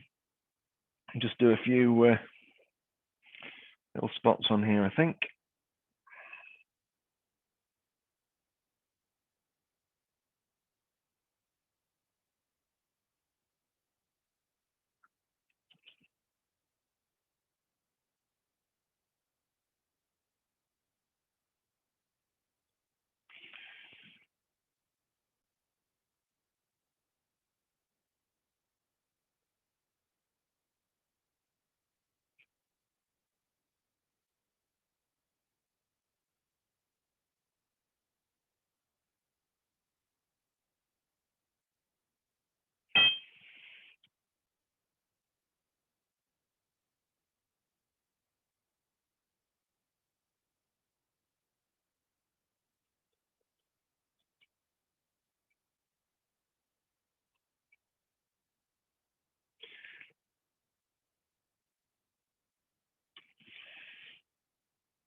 Okay. I think we're kind of happy with that.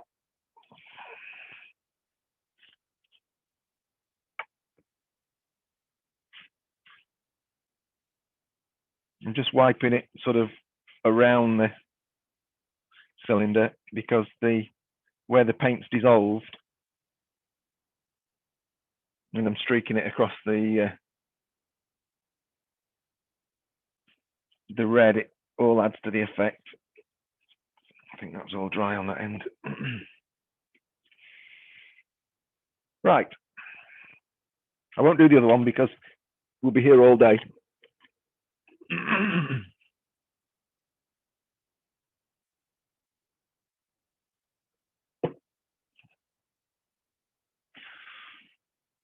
Don't know why when I'm sharing I can't see the gallery. So frustrating.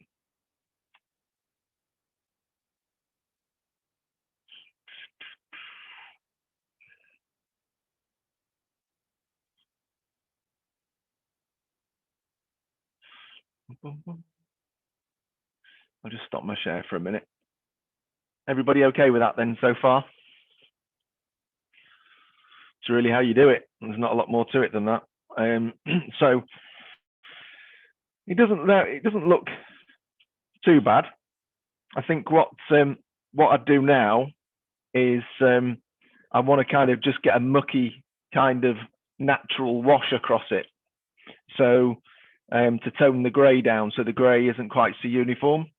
And there's lots of ways that you can do that. And you can make up a mucky wash yourself. So and when I say a wash, it's almost like dirty water. So a very, very thin paint, or you can use proprietary washes. So I've got a couple of those. I've got a dark wash, which is the MIG dark wash, and I've got a MIG natural wash, and I quite like this natural wash. I use it when I do concrete and the like. So which I copied off Kathy Millett. So respect, Kathy. But that works quite well. So I'm going to start with this, and I'm just going to give it a wash all over, just to tone it down and see what we've got,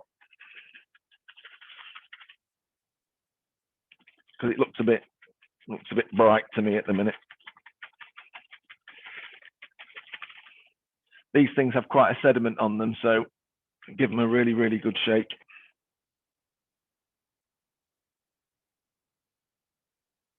Sorry, Chris, is this for demonstration purposes only? Because you said you were going to varnish it first before you. No, I'm going to put the wash on now, because I want to kind of tone it down, and then before I go with any weathering powders or anything like that, I'll probably put a varnish on it. And depending on how, I don't know if you've seen Mick Bonwick, any of Mick Bonwick's presentations, but depending on which varnish you choose, that will affect the subsequent powders that you put on.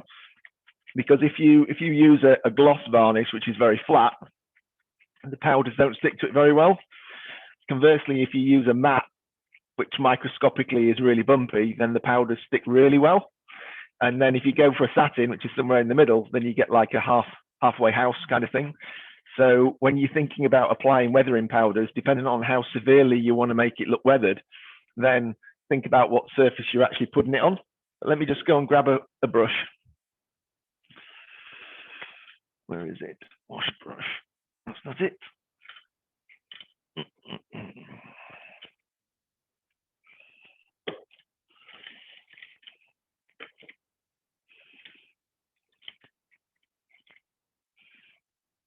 That's it.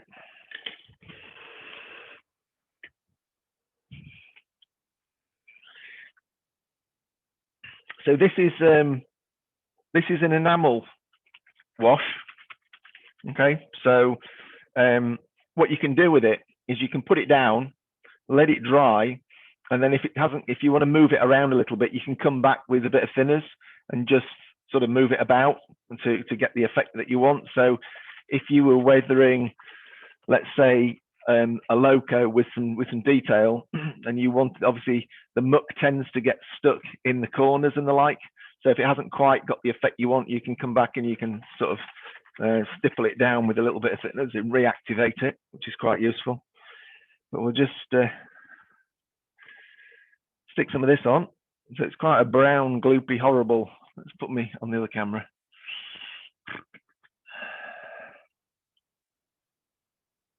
So by using the enamel, it won't move. If you want to move it using thinners, it won't affect the acrylics. Yeah, but you don't want to be scrubbing at it, because the paint that we've just put down is very sensitive still. So I'm just going to wash this on. I'm not going to go crazy with it. So it looks really brown and horrible at this stage.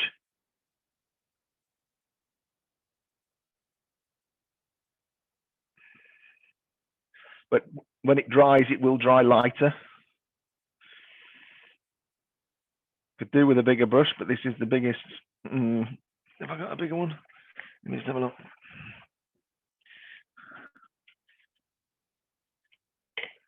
I don't want anything that's too rough, because it'll. This is a lot bigger brush.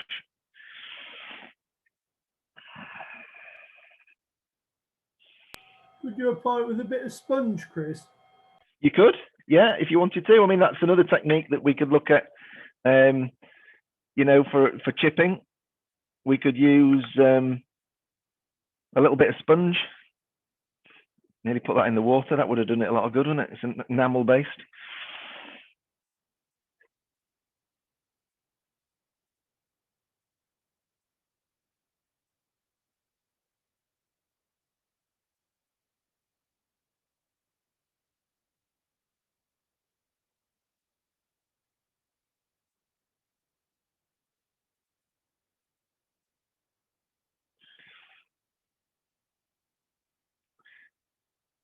I'm doing it in a around the cylinder kind of way. I think that'll give us the best effect ultimately.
Bit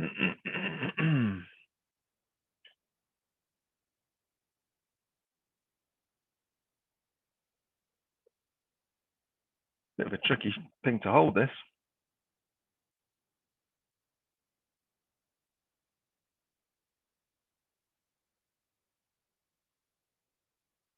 Doesn't have to be the prettiest paint job that you've done either. There's the holes that way.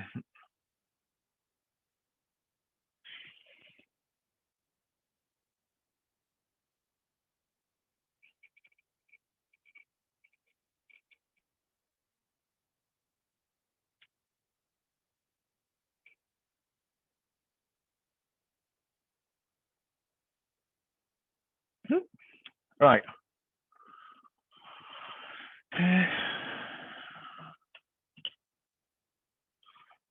We'll find a way of holding this.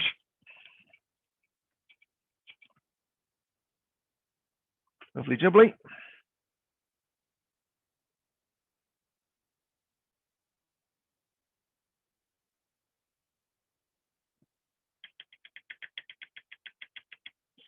So that's enamel, so it will take a while to dry.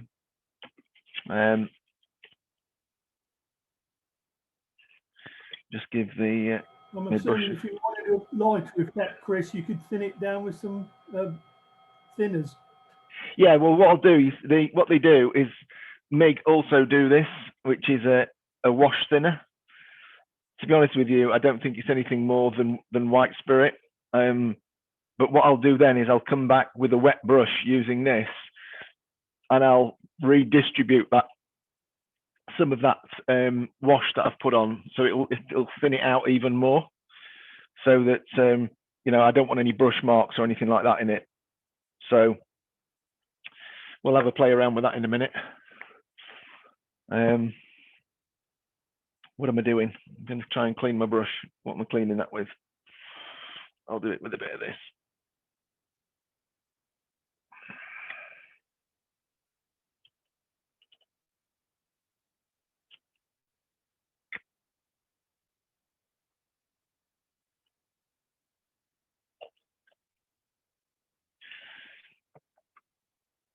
The beauty of this as well is it's low odor, so it's not like white spirit.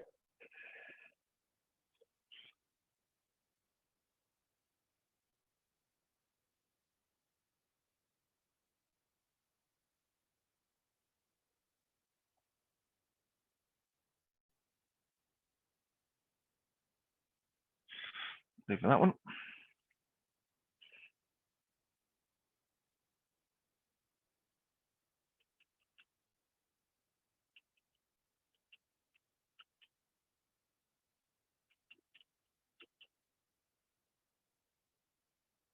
I'll give this one a better clean because I'm not going to use that one again.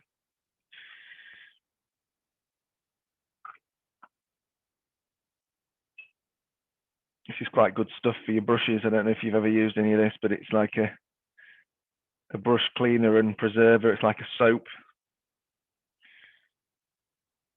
You just work the brush round, bit of water. What's the name of it, please, Chris? It's called the Masters Brush Cleaner and Preserver. Cleans oil paint, watercolor, and acrylic. So it's, I don't normally use it on these cheaper. This isn't a particularly cheap brush, but this is a one from Citadel. It's supposedly a wash brush. So it's got quite a lot of big bristles. So rather than let them get gummed up,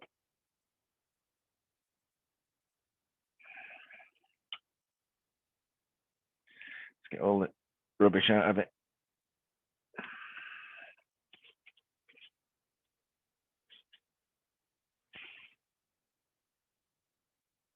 Where did you obtain that from, Chris? I think I got this from Amazon. If in doubt, Amazon or Google it. I mean, it's about a £5 a pot, but you know, you can. I've had it for 4 or 5 years already. I don't do a lot of brush painting, but I've got some Winsor & Newton Series 7 paintbrushes that I use for when I have to brush paint and it has to be nice. And they're just fantastic brushes to work with. And I always clean those with that stuff, keep them nice. Yeah. I'll probably end up taking most of that wash off.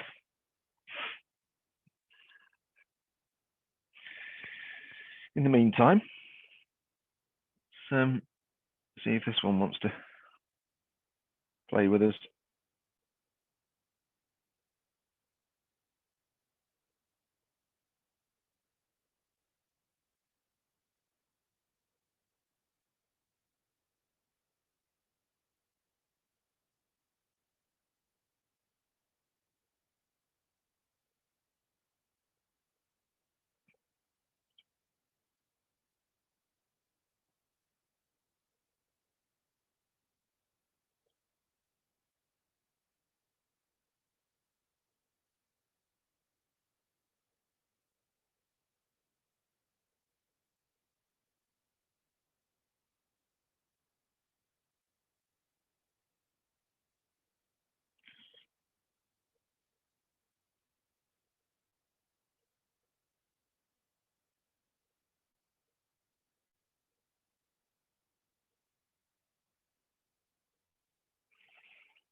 Might just give that cylinder a blast with the hairdryer.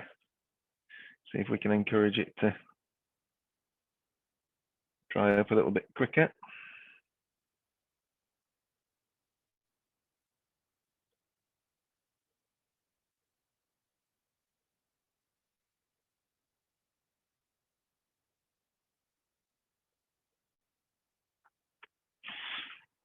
Ooh.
That's definitely had an effect.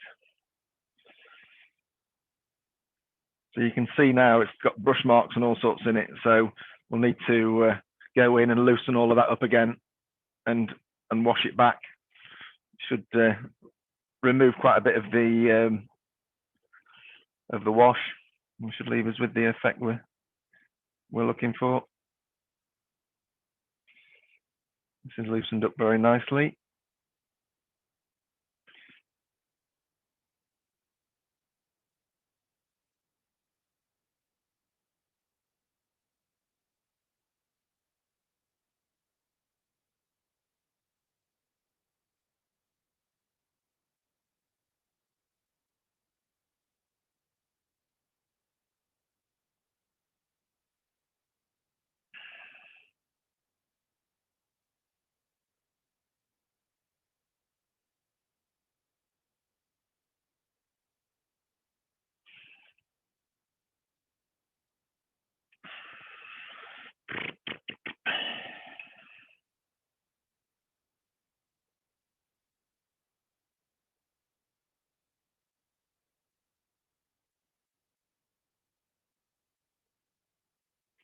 And leave that to soak in a little bit.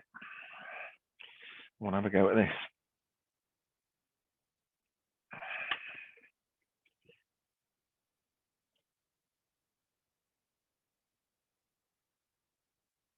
It's a little bit wet still in places, and just give it a little bit more of a blast with the hairdryer.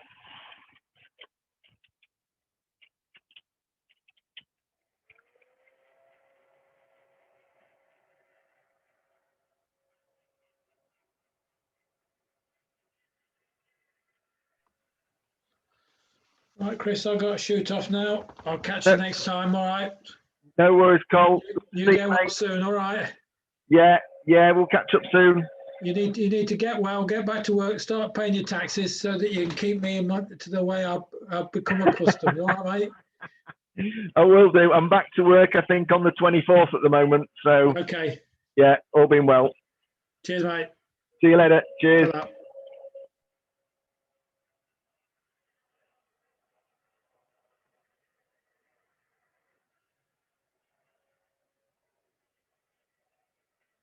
Right.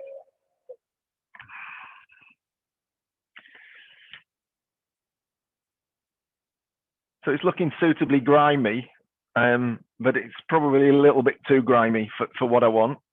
So I'm going to back the wash off a little bit. I'll just do a little bit more of this while it's been soaking.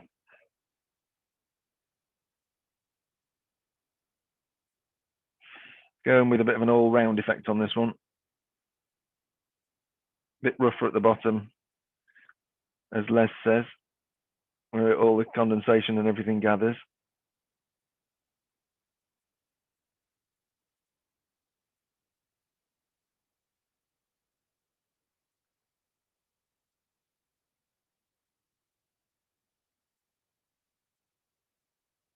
Right. Leave that for a minute. So I'm going to use the same water or thinners that I clean my brush in.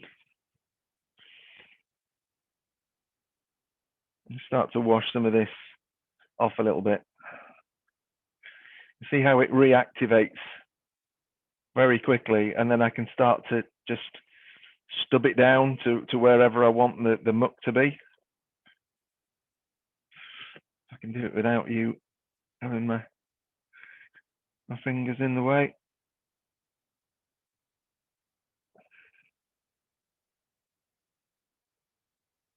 So you can take off as much as you want or as little as you want. A little bit of dirt hanging around there. I'm trying to keep it sort of my brush strokes going this way, because if there was any sort of rain streaking and the like, then it would be here.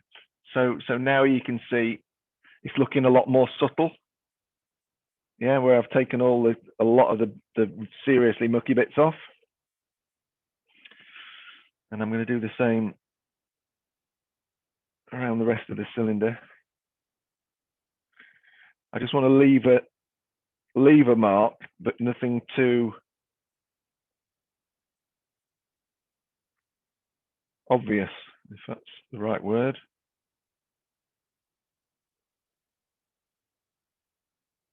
Sorry, I keep.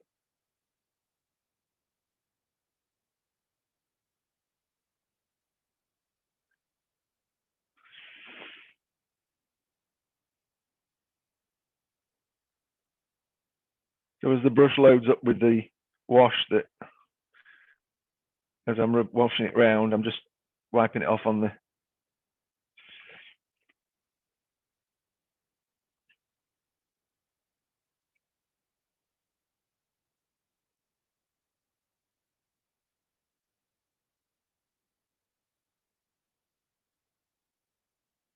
So I don't know what it looks like on video, but you might be thinking, well, hang on a minute, he's just gone to all the trouble of putting that wash on, and now he's taking it all off.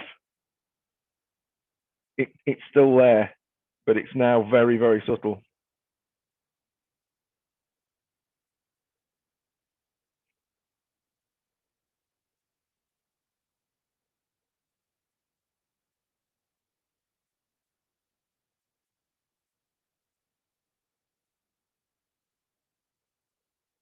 Oops.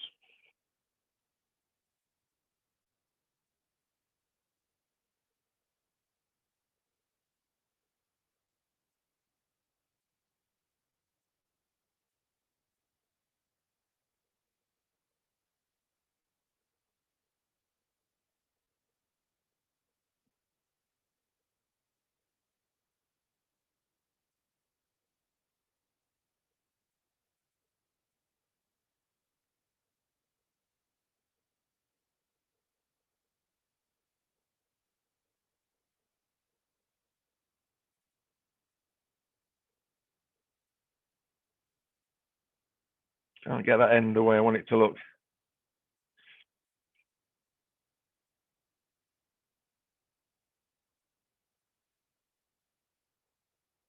I will, though. I won't be beaten by it. That's looking a bit better.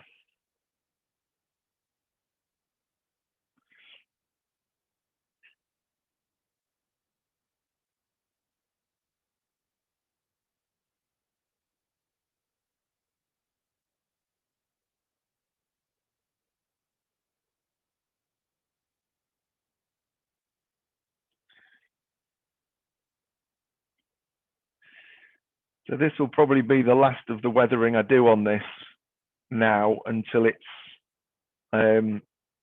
mounted on its legs. And that's when I'll come in with probably some weathering powders and maybe a pin wash in places where you've got joints and things connected together. Pin wash is really good for highlighting the dark shadows, bringing all the detail out, making it sort of spring to life, which I will cover at some point.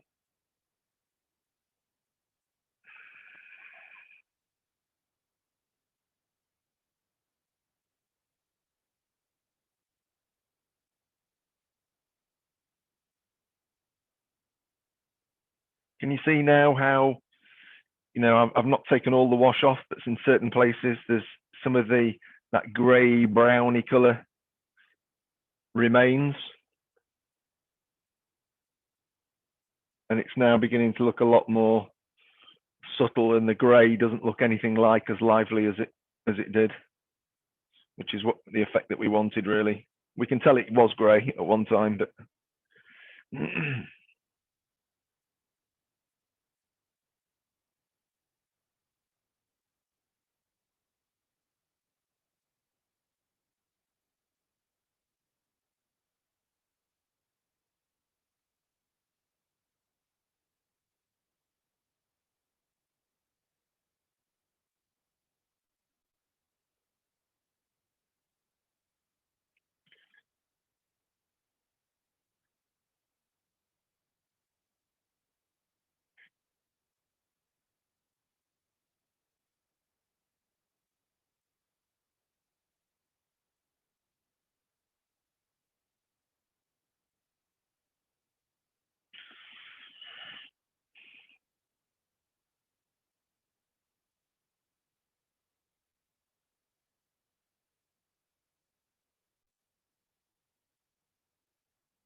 Just going to dry that off.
I went to all the trouble of making this a really smooth cylinder when I was sanding it and prepping it, and now it feels like a bit of rusty old metal. It's proper lumpy and bumpy. I guess that's what we wanted then.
I don't know if you can see that sort of streaking effect that I'm just getting lightly there.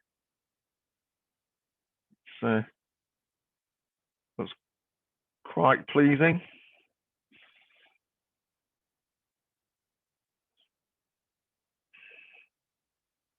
See if we can tidy this end up a bit.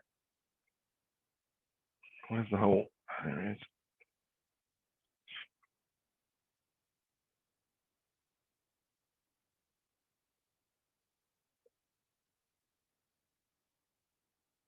See how easy it is to reactivate the wash. You can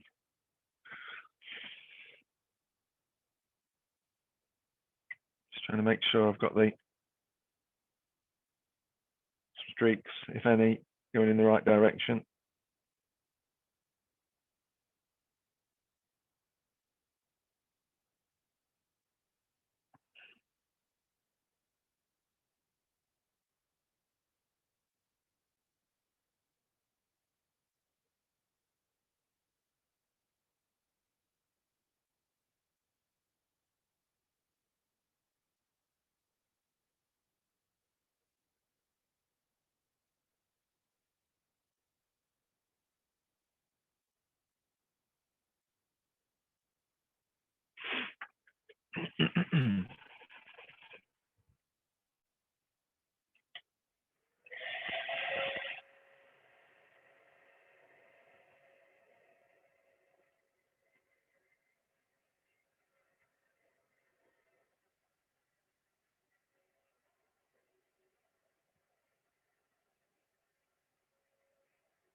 Bit there that I don't like.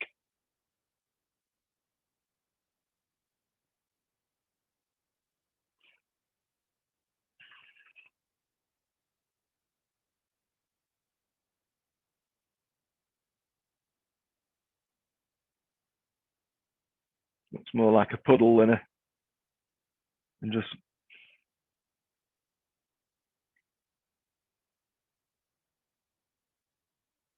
still fussing with this end.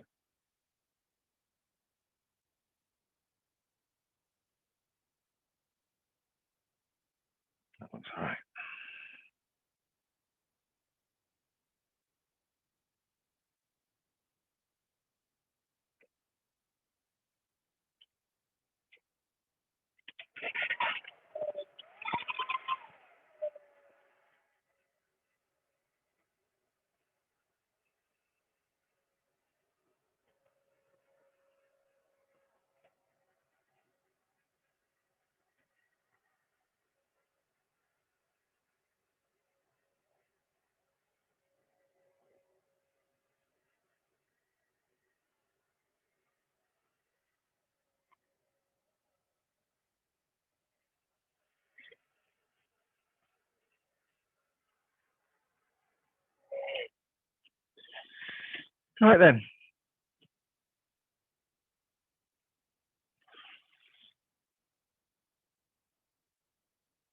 How does that look?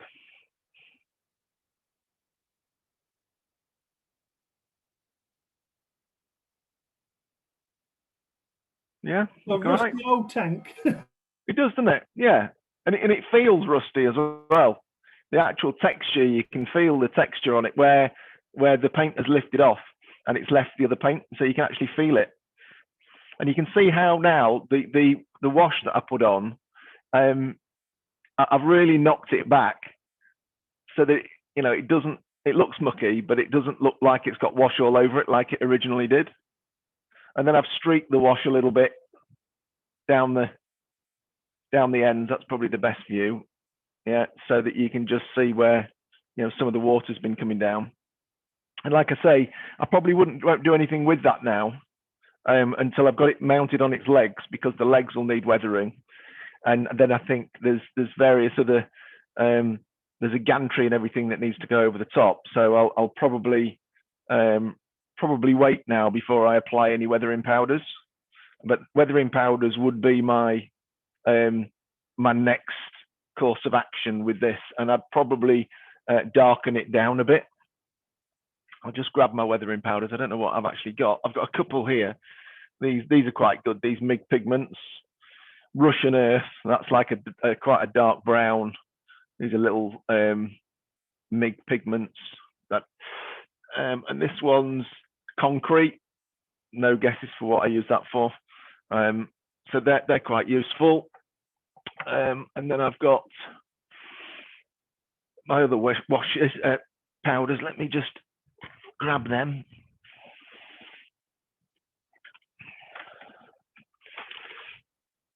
So these are Flore Models ones. These are quite good. I'll just put the other camera on.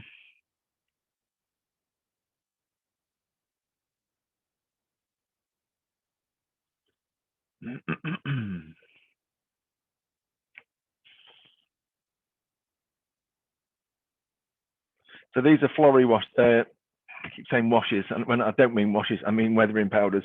So we've got light earth, medium earth, dark earth, light sand, dark rust, medium rust, and light rust. So I'll probably start with some of the earthy ones because they're quite brown.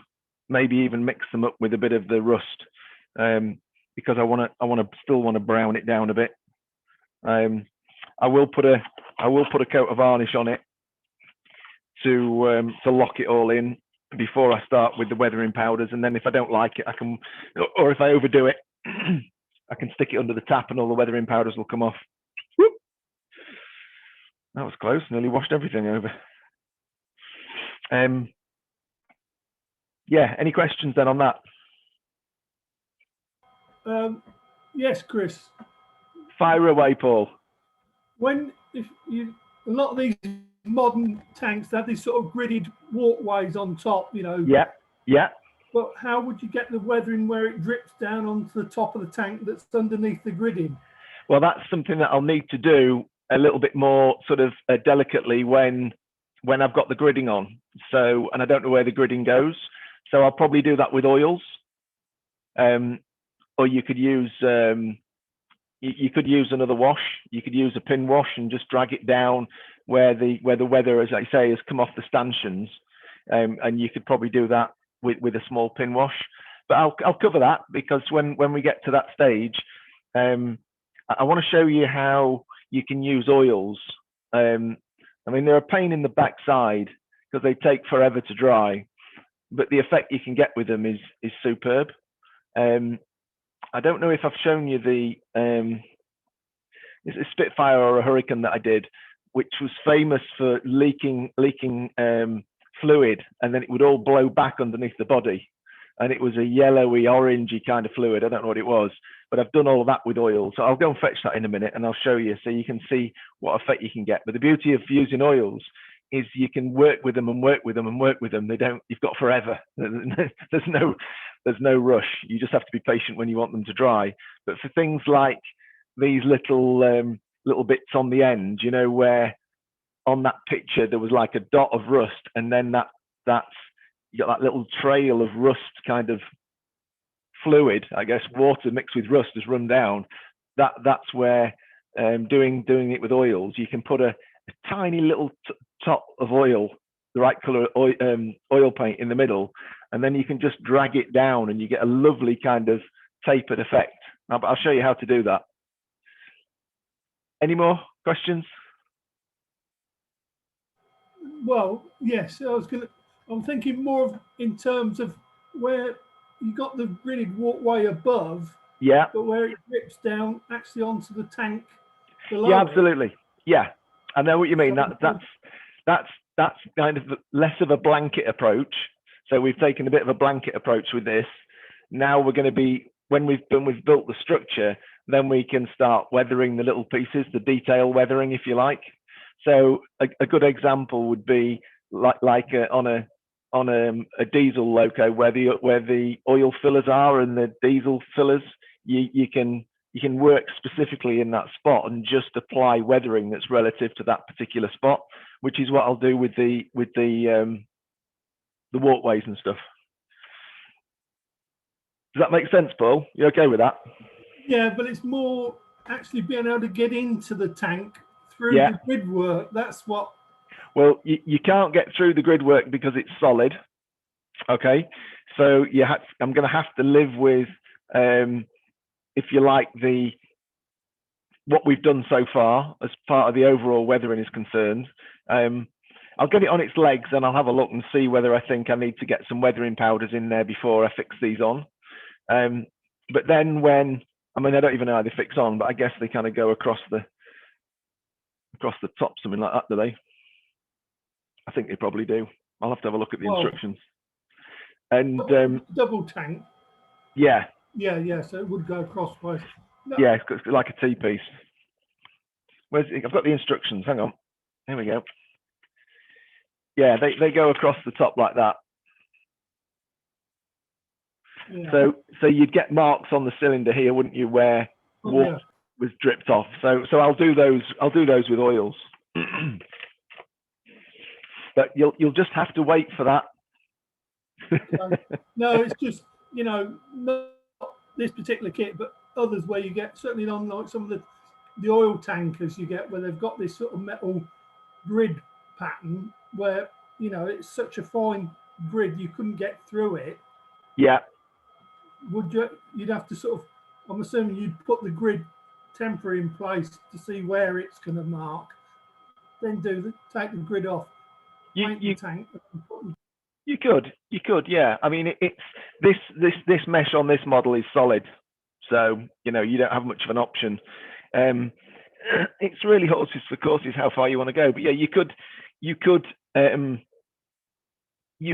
put the grid on, and then you could drift some paint over with an airbrush, and then take it off again, and you'd get like a checker mark underneath if that's the effect that you're trying to achieve. For me, I don't think, certainly as things stand at the moment, I don't think there'll be a lot of airbrush weathering going on with this model, except for around the base where it's near the ground. I might, put a little bit around it, but it's static, isn't it? So it's not going to pick up dirt.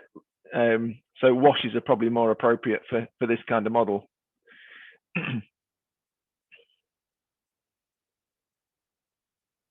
Any other questions? No, we're all good. Apparently, I'm the only pain in the arse who asks questions. You're not a pain in the arse. It's good. I like a bit of interaction.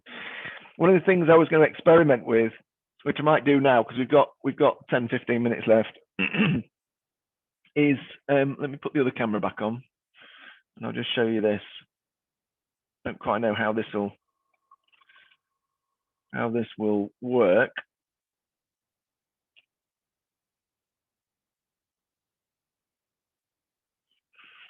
There you go. So we've got this kind of walkway piece, and I've started. Clearly, you can see I've put one of the hand railings on. They're quite fiddly, but it's been on quite a while now. But I was just going to experiment with how I want to paint this, because I think, and I could be wrong, I think this would be quite dark.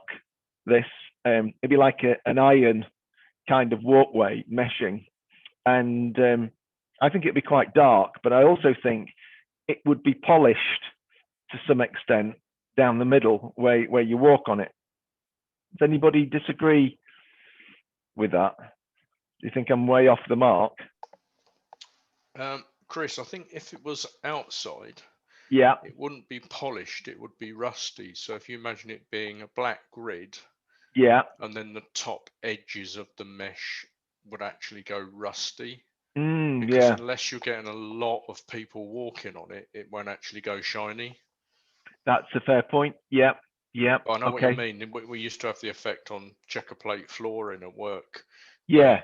Every year we used to paint it, and then after a couple of months, all the little knobbly bits on the top of the checker plate are all shiny where people keep walking over it. Yeah, that was what I was thinking. I kind of saw the effect you were going for, but I would think if it's outside, it would be painted and rusty rather than shiny. Yeah, no, that's a good point. Good point. What I was going to do was I was going to have a go with some buffable paint, but I'm not now. Now you've said that. Have you seen? I was talking to somebody in the model shop when I was there with Bill the other day. Have you seen these buffable paints? I think you showed us some. Did I? Yeah, they're really, really good. They're made by which camera am I on? That one. This is my favorite one. They're made by Mr. Metal Color. All right. Okay. And you can airbrush them on, but you don't need to. You can actually brush them on with a brush. And you can be really nasty with them. They're very tolerant. You can flood it and just chuck it on. It doesn't really matter. And then you can, when it's dry, you can buff it. So if you get a brush and you just polish it, it shines. Yeah. So it's like a dark, dull. This one's dark iron, so it's like dark iron.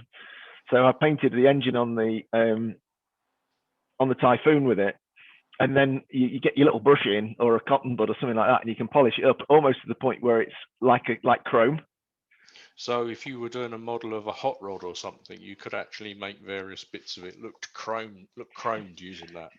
I wouldn't use that. I'd use a chrome pen if I wanted to make it look chrome. Right, okay. But if I'd got an engine and I wanted to or if I had got a black walkway but the top of it was kind of polished, then that's what I would use for that. They're really good. I don't know if you've seen those chrome pens, but they're absolutely superb. I used one a long time ago and I didn't think much to it, but they've come on a long way since then. Yeah. I thought I'd got a piece here on my desk that I did with the chrome pen, but I haven't.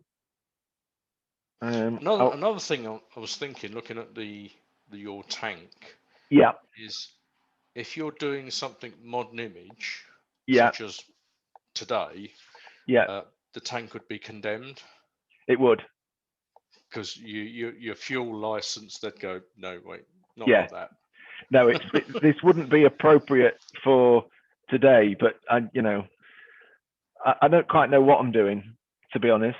I get the point. It's a useful exercise in weathering. It's not. It is, yeah. It's not a criticism in that respect, but yeah. No. You're right. It wouldn't look right. I mean, whether I'll deploy it on the layout somewhere abandoned, which I can't think where because I haven't thought about it much, and then build another one. Yippee! Well, the other thing is, if you're modeling US, then you often see a lot of those tanks that they completely lost all their paint. They're just completely rusty. Just rusty, See them just lying around in the middle of a field somewhere, and it's got nothing on it. It's just completely, and the rust is often quite evenly spread as well. There's not too much sort of different patina and stuff. Yeah, I'm with you. Yeah, almost quite uniform, as it were. Yeah. So what do we reckon then for the colour of this walkway then? I get what you're saying about the rust, and I'll dry brush the rust on. So and that'll be quite an interesting exercise because it's very, very delicate, the grid work. So if you're heavy-handed with it, you'll just end up with a puddle of rust. Well, all our grids, most of our grids at work are matte black. Yeah. But recently, again, if you were doing modern image, we've started using a recycled plastic grid walkway, which comes Right, in all okay. sorts of really garish colours, because we got yellow and bright green. Really? Oh, okay. Yeah. So Try and get you a black then. picture of one. Yeah. So you're telling me black, aren't you? Well, I that think, is, yeah. For the kind of era of the tank, I would say, yeah. Yeah, I think I'm wondering now. Yeah. See, one of the things. Grey. I mean, you could still get away with the grey. The rest of the tank's been painted grey. I mean, yes, that's if true. it was at our place, we'd just send a couple of blokes out with some pots of paint and say, paint that. So, yeah, and they would, wouldn't they? Yeah, exactly. They Yeah. paint the tank, the walkway, half I the think, car park, and everything with grey. So yeah, I think that's what I'll do. I think what I'll do is I'll complete the railings, yeah. and then I'll spray the whole lot grey, and then I'll set to weathering it as a separate item. I think with a bit of rust here and there. Here's John back to come and disagree with us. No, not necessarily, I, but more than likely. Chris, I think the handrails would look better in black to give you a bit of contrast. Yeah. And because it'd probably be metal tubing, it would probably be supplied in black anyway. So, because it'd be sort of threaded together probably. So yeah. And also, I think it'd bring the model up if you put it in a different colour. If you do it all grey, it's going to look a bit samey. Yeah. No, I hear what you're saying, Paul. I hear what you're saying. We'll experiment with that, mate, and see. Mr. Gowers, I can see you're chomping at the bit. No, I'm not chomping the bit. I've had 2 cups of coffee. I need a wee. Apart from that, I'm fine. I haven't even finished my first cup of coffee yet. So. Well, you look a lot more. Have you finished your tank? Yeah. Do you want to have a look? Yeah. Show me. No, just hold out. Yeah. Oh, that's looking all right, isn't it? Yeah. You'll need some streaks and stuff, which you're going to do, I guess. Yeah. Well, what I've done already is I've put a neutral wash on it. Ah, okay. Okay. So it's kind of toned it down. It was a bit garish when I first did it because you realise once you've done that the foreman will come out and say that tank needs a coat of paint. It's rusting away. I am worried about that. Yeah, I could come in the barn and suddenly find somebody's painted over it. Yeah. So there's always a risk, but it's one I'm prepared to take. That's looking good. Yeah, so it's looking all right. I'm not going to do any more to it now until it's on its legs, and I've got a feel for where some of the bits and pieces are going to go. Oh yeah. Yeah. Then somebody was discussing handrails. Yes. Yes, we were discussing these. I suppose probably when you think about it, they would do. If you think about logically about the whole thing, a lot of it would become already pre-formed, maybe in terms of the walkways would be of a given size. It would have gone to a plan, wouldn't it? So it's likely that where it was fabricated, it would have had a base coat of something, and it's also likely that the base coat would probably be the same colour that everything else was painted. That's because they'd have a job lot of paint, wouldn't they? They wouldn't say, "Oh, we're going to make the handrails a different colour just to make them attractive." It would just say, "Well, it's that's it. That's how it's supplied." Any colour you want, as long as it's grey. Grey, exactly. But then, or if it's golf blue or whatever the colours, BP would be green, wouldn't it? But then, once it's in situ, after a period of time, there'd be things like safety markings. So you'd probably have white edges to the steps. You might have a white handrail at the top. Also, wouldn't they? Quite often, I mean, in sort of railway depots where we were doing any painting, when I was working on the railway line on Swanage, we'd have somebody'd open a big pot of black paint to paint something black, and then somebody else would pick the pot up and start painting other stuff black. Yeah, it just happened to be open and available. So you could sort of quite see that, but I don't think they would bother to paint the actual walk surface a different colour. I think that would be the same colour as everything else. Yeah, the grey. I think so. And I mean, I'm ready to be corrected, but that would be my my No, thought I hear about you. it, you know. Yeah. So Yeah. the handrail will be wide. The other thing too is isn't that walkway meant to give access to the filler caps and stuff, or I think so. Yeah. so Just that give might access have to that something. might have some different markings where in the proximity to where they got to lean over or do something. I don't know. No, I'll have to do some more research. And then you get oil stains if that's where the fillers, you know, if that's where the Yeah, you're absolutely right. Yeah. Yeah, that's something that I'm quite looking forward to, because I've got some oil deposits and the like that we can sort of delicately apply, you know, in the right locations, and diesel stains and all that kind of stuff. But that's getting really into the sort of the final art of the weathering, which would be probably the last thing that I would do. So I probably need to continue on this cylinder, because I've only done a bit of it, and then going to make what you could do, Chris, with that second cylinder. Yeah. Is paint half of it blue, and have a bloke there with a paintbrush painting it. Yeah, you could. That's an idea. That is an idea. Yeah, I don't know what I'm going to do for the minute, but I'm going to carry on with this. I want to get this. I want to get the paint off it before the paint cures. Otherwise, I'll never get it off, and that'll be the end of this cylinder. And I don't particularly want to buy another kit. That's all right. You just bring the painting crew in and paint it. You know, have it up. Yeah, absolutely. Get in here. Colour, you know, so it's bright yellow or blue. Yeah, could do. Plenty of options. So yeah, I think probably push on with if I get any chance in the week. I might push on, and I'm going to make a jig for putting the legs on, because there's no markings on the cylinder where the legs go. So I need to make a little jig for that, get them on, and then get them weathered up as well, because they'll be fairly rusty, I would have thought. But I can probably stick a load of grass tufts and stuff like that around them to try and hide them as much as possible, because there'll be all kinds of stuff growing underneath, weeds and stuff, I guess. I mind you, it'd have gravel underneath, wouldn't it? Yeah. Did you notice some of your photographs? They built a small wall all the way around the tank. Do that. Yeah, I'm going to do that. Yeah, make a little compound. Contain any spillage, isn't it? Called a bund. A bund. A bund. Yeah. Yeah. What you have to do is all modern tank installations now, to contain any leak, you have to build a bund wall around them. The other thing to think about is if you're going to put any pipe work to it, Chris, where they want to run and where. Yeah, I've got some pipe work with the kit. Yeah, I've been looking at what I could use as a little pumping house.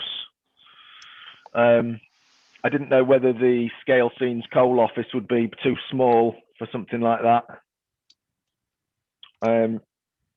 But there would be a little pump house, wouldn't there, somewhere nearby?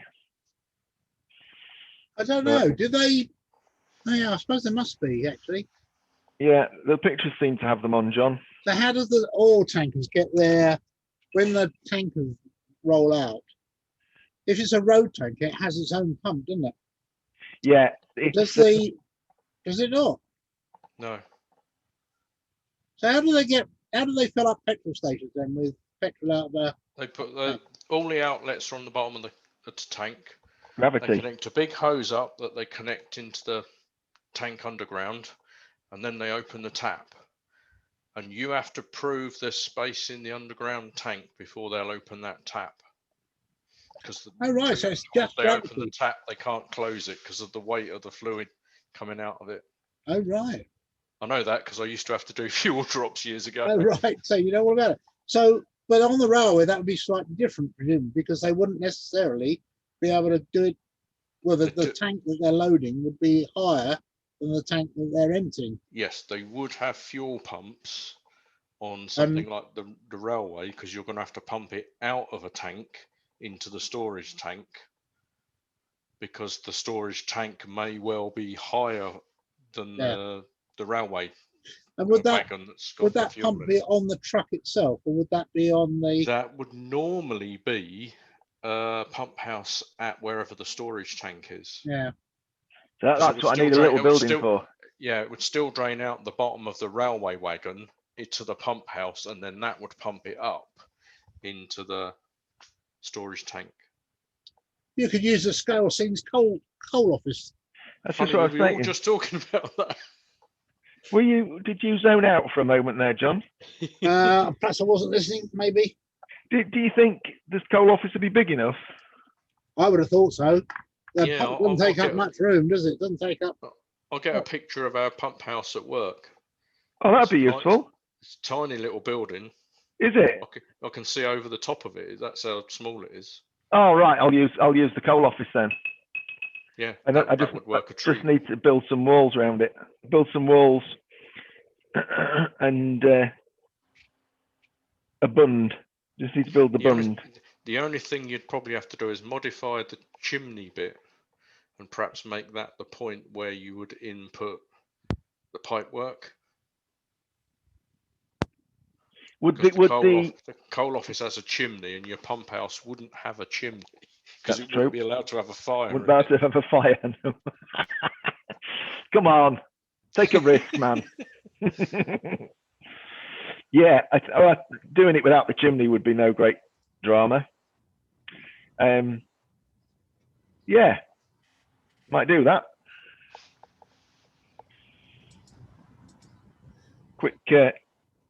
Quick change to the laser cut design, and then I can launch a new model. Coal office without chimney. That would have made me building my coal office so much easier. Yeah, they're a little bit tricky, aren't they? But Do you want to share my screen, Chris? I'll just allow you to do that. Just when you say share your screen, do you want to show somebody? Share. You do mean to share, right? Yeah. Let me press the right button. Okay, you've got authority to share now, if you would like to.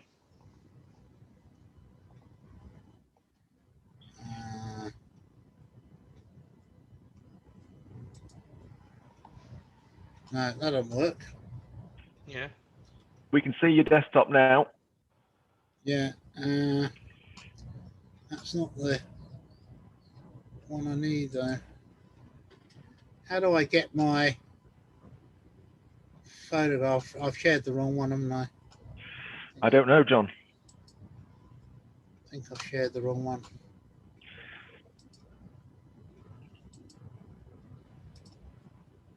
Right. Oh, no. No, as you were, John.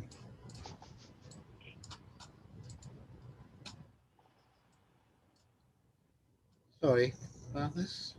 Zoom United, do they play in the Champions League then? So I want that as Wasted, wasn't it? Gallery. It was, yeah.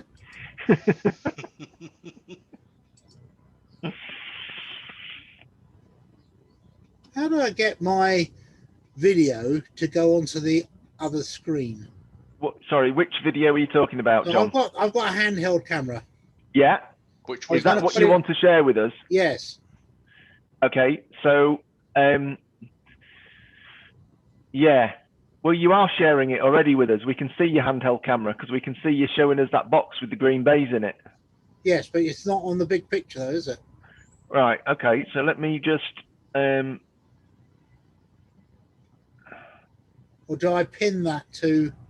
I'm going to spotlight you, right? So I've put. There we go. It should be on there. Right. Okay. Should be big screen for everybody now. I'm just going to show what I've completed. So here's the. Oh, that taper looks good. The box with the taper on it. Yeah. And then I've got my 3 coupled hopper wagons. Yeah. That then go into the box. so I don't That's have to good. uncouple them. So I can get the flap off by if I push the buffers in, Yeah, I can actually get the flap off and get it the other way up. yeah, But that's not really very ideal because all the buffers are under yeah. tension. But I suppose it would work. It looks good, John. Yeah. So I'm only thinking that if maybe another 8mm, Yeah, it would still be under. I think it would still be under a little bit of tension, but it wouldn't be as much. yeah, agreed. Well, Well, let's do that then. So it's just a question of I just need to probably, before we do that, we just need to make sure. So are you around this afternoon? I am at the moment, unless I'm advised that I'm not around. Okay. So, well, shall I leave you to contact me then when you're? well, yeah. I mean, if all you want me to do is to add 8mm, I'll just add 8mm. Yeah, but there's also the modification to the other little bit of wood as well. Oh, okay. Yeah. So I'll contact you then. Probably need to go through that. Yeah, I'll contact you then, John. Yeah. Because I don't know what Tracy's got planned, you see. No. I don't think she'll have anything planned because absolutely throwing it down with rain. It's going to brighten up this afternoon, though. Is it? Yeah. So, under my weather forecast, anyway. yeah, I've got some other cutting to do, so I want to get it all cracked this weekend, one way or the other. Yeah.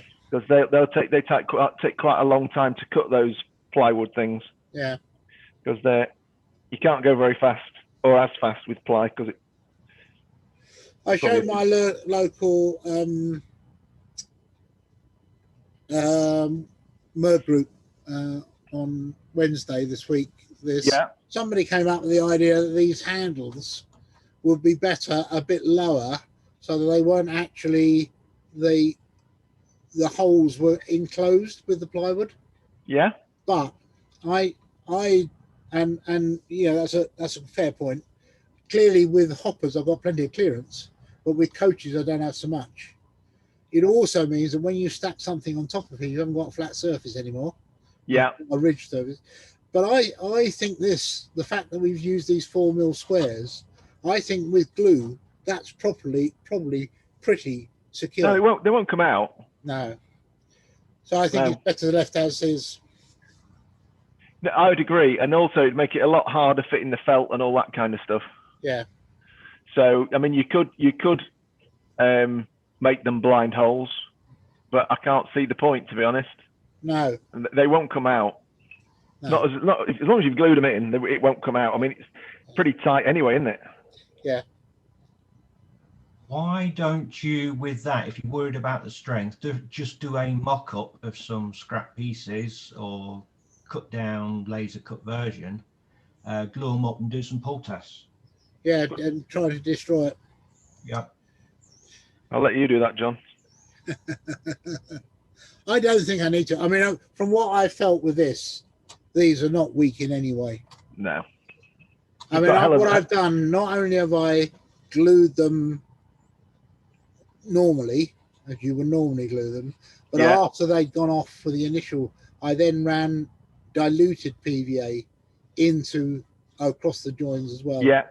So to try and fill, if there was any sense that there was a gap, to try and fill that with a PVA. That isn't going to come apart. No, I don't think so. I think if you do a pull test on that, you're more likely to snap them in the middle than pull the joints Well, yeah, out. I think you're right, Nigel. Yeah, I think that's exactly as yeah. And if people are concerned, they want to pick it up by the box rather than the handles. Yeah, just put your hand around the side. Well, yeah, it's true. Although you can't do that once it's in the big box. No, because you can only get it to the top. Down the side. Yeah. I don't see it being an issue, John. No. Okay. And it becomes a problem if you put in, heavy locos in there rather than lightweight coaches or wagons. But even if you did, as you lift it out, you would lift one end out. You know, you'd tilt it up, wouldn't you? And you'd be able to get hold of the sides. There's no way. Stick a couple of kilos in there, John, and see if you can carry it round. Yeah, righto. Or more. Well, I could stand on it and try and lift myself. Yeah, you could. Would that work? That's a lot better idea. I don't know why I didn't think of that.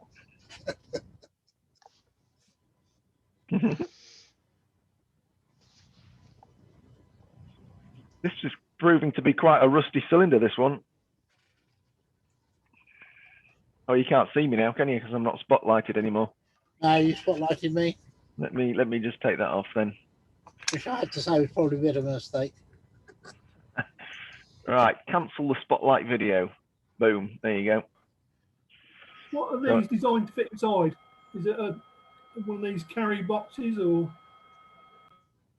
Yeah, really useful box.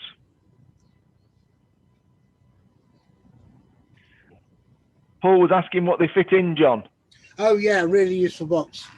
48 litre. And I can get 12 in with a high lift lid. They do two sorts of lid on the really useful. They do the normal flat one, but they also do a high, an extended one. And I can get 12 in with the extended one. Still stacks in all the same way.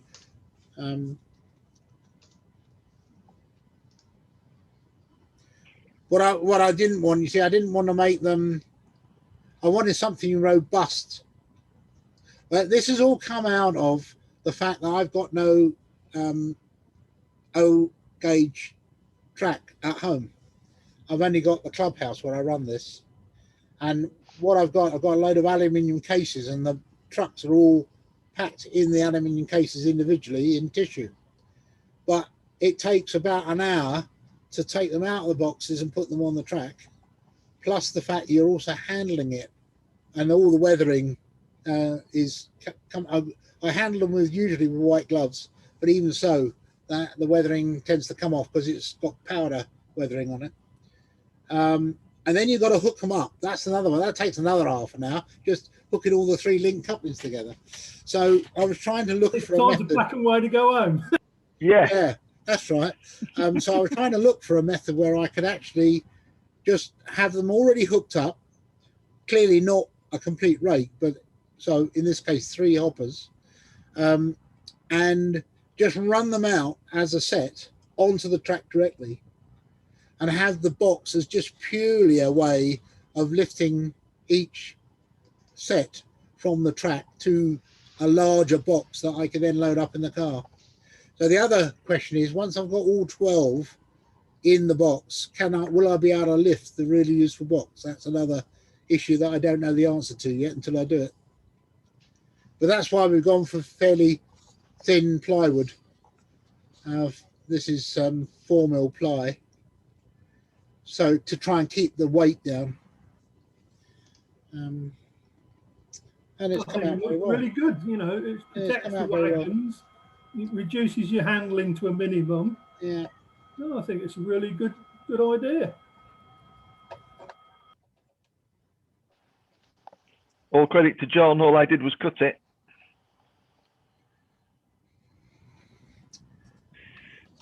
John's the think tank, can't you, John? Well, yeah. I think you could have a busy time making those, Chris. Yeah, well, how many have I got to make this weekend? Is it 12? 16. 16, yeah. And they're not I say they're not easy. They're not quick to cut because the laser has to go quite slow when it's cutting. I don't start giving me excuses. No, I was just explaining to Paul. No excuse. I can't wait to do them. You have to buy another laser cutter then. I am saving up as we speak. I'm saving up for another laser cutter. Yeah.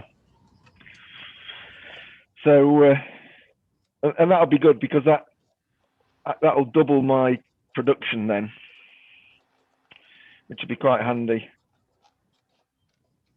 You're going for the same model or something bigger? No, I'll go for the same because it's already 500 by 700, so it's pretty big. But I'm going to wait till I've moved house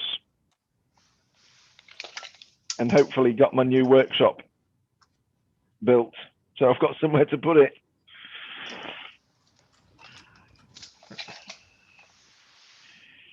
Well, you can always store it at John's house while you're moving. You know, I'm sure he could find a use for it. Yeah, bit of a drive though. Every time I need to use it, that's the problem. What I thought about doing was sort of getting maybe a business unit or something like that temporarily, but I don't know yet. I don't know. Time will tell. Trouble is with the business unit, it's costing you money, isn't it? When it's standing there That's the doing trouble. nothing. Yeah, that's the trouble. But I'd use it as my office for my day job as well, you see, John. So I'd be there. I'd go there every day.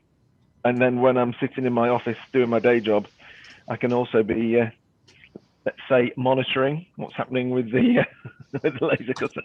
Well, I can't do that at the moment because obviously, as you know, my office is in the house and my workshop's in the barn. So.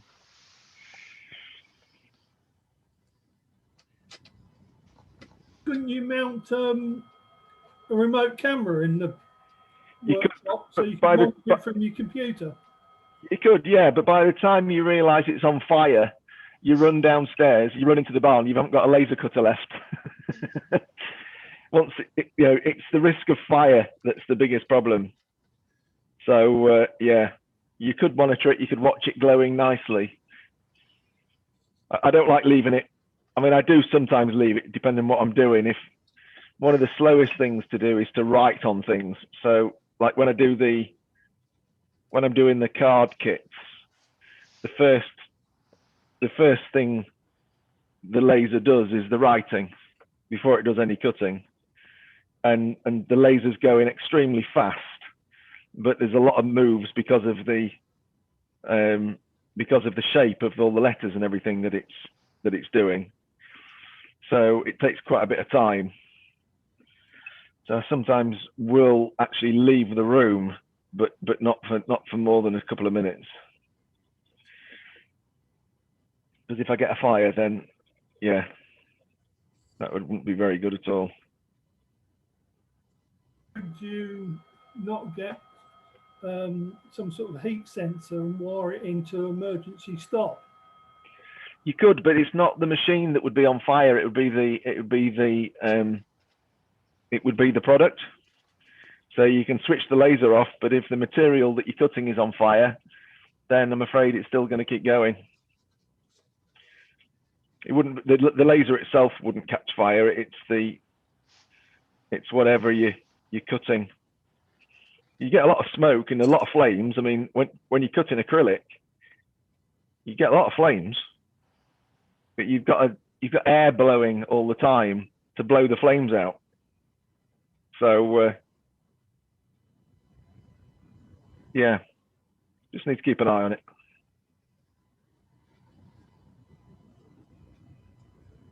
Right, I've done. I've done this other. It's not the full solution, Chris, but I thought it might, give you a bit more time to sort the fire out. Yeah, no, I know what you're saying. This is interesting. Look at this now. Let me just share my screen, and you can compare the two cylinders now. One without the neutral wash and one with the neutral wash on it. It's quite clear.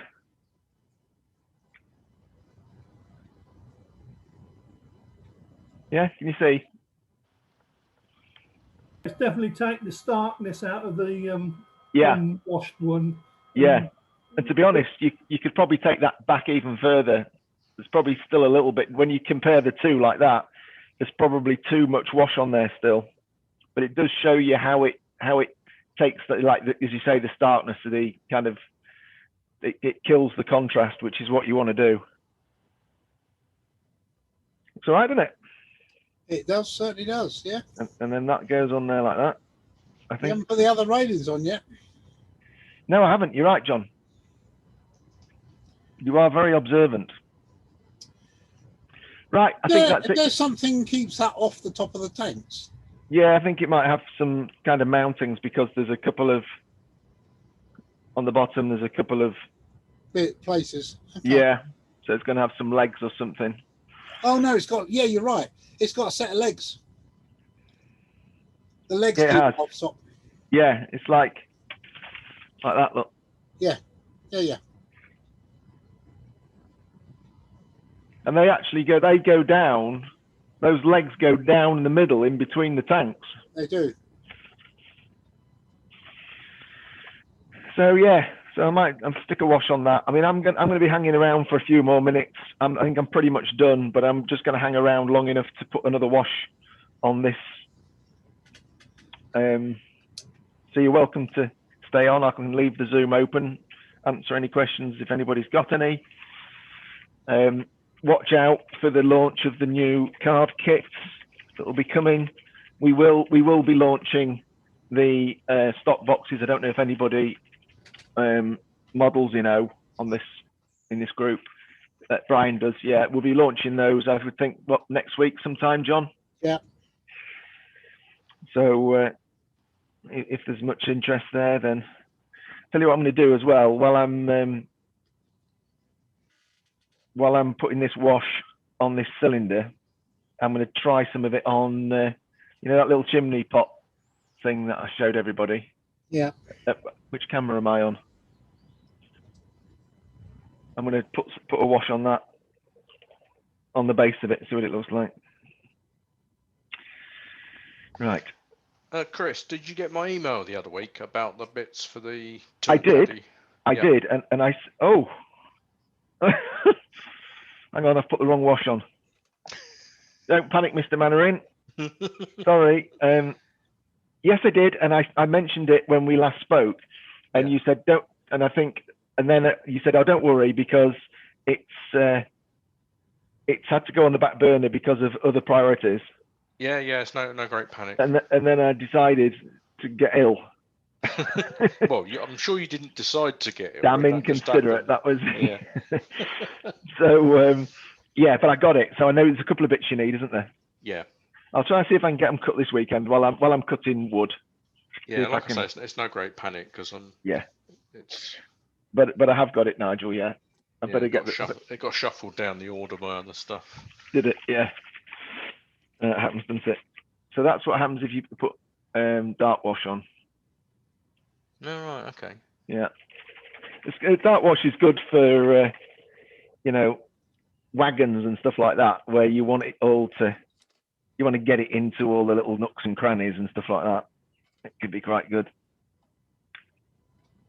But I'm going to, at some point, I'll show you how to do a pin wash if anybody wants to see how to do that. So on something like a coal wagon, then you'd want to put the dark wash on and then try and rub it away again, so it's just like in the corners and the sides of the panels. Yeah. Well, there's a number of different ways of approaching it, you see, because you can either apply the wash where you want the wash to be, which is the principle of a pin wash. Yeah. Or you can apply the wash all over the place and then wipe off what you don't want, which is what we did with the cylinder just this morning. So, but there's other techniques you can use, which are used a lot in aircraft modeling, particularly modern image aircraft modeling, which is pre-shading.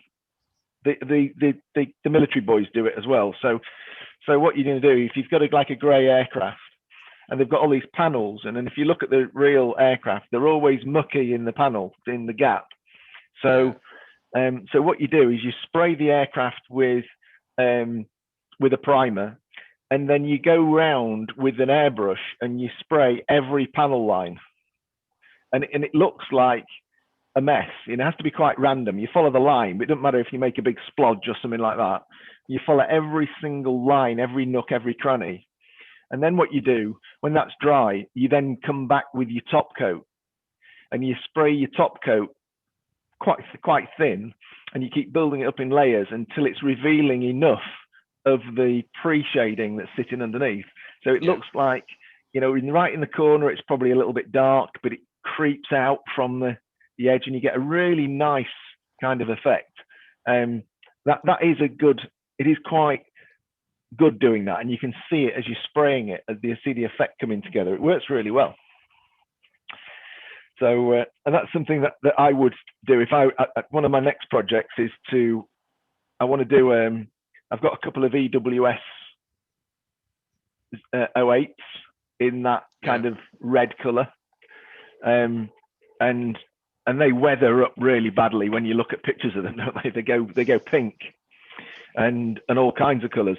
So that's one of my on my to-do list is to take one of them and absolutely batter it. So I'll probably record that and put it up as a video. Yeah, that is the problem with red, unfortunately, because now they don't put cobalt in red paint anymore. It turns pink in the sunlight. Yeah, it bleaches it, doesn't it? Yeah. So that's another weathering technique that the aircraft modelers use called bleaching. And so I'll be able to demonstrate that on that, because what you see is the panel itself stays red around the outside but pink in the middle. It gets bleached just in the middle bit, doesn't it? And that happens to aircraft, particularly ones that are on aircraft carriers.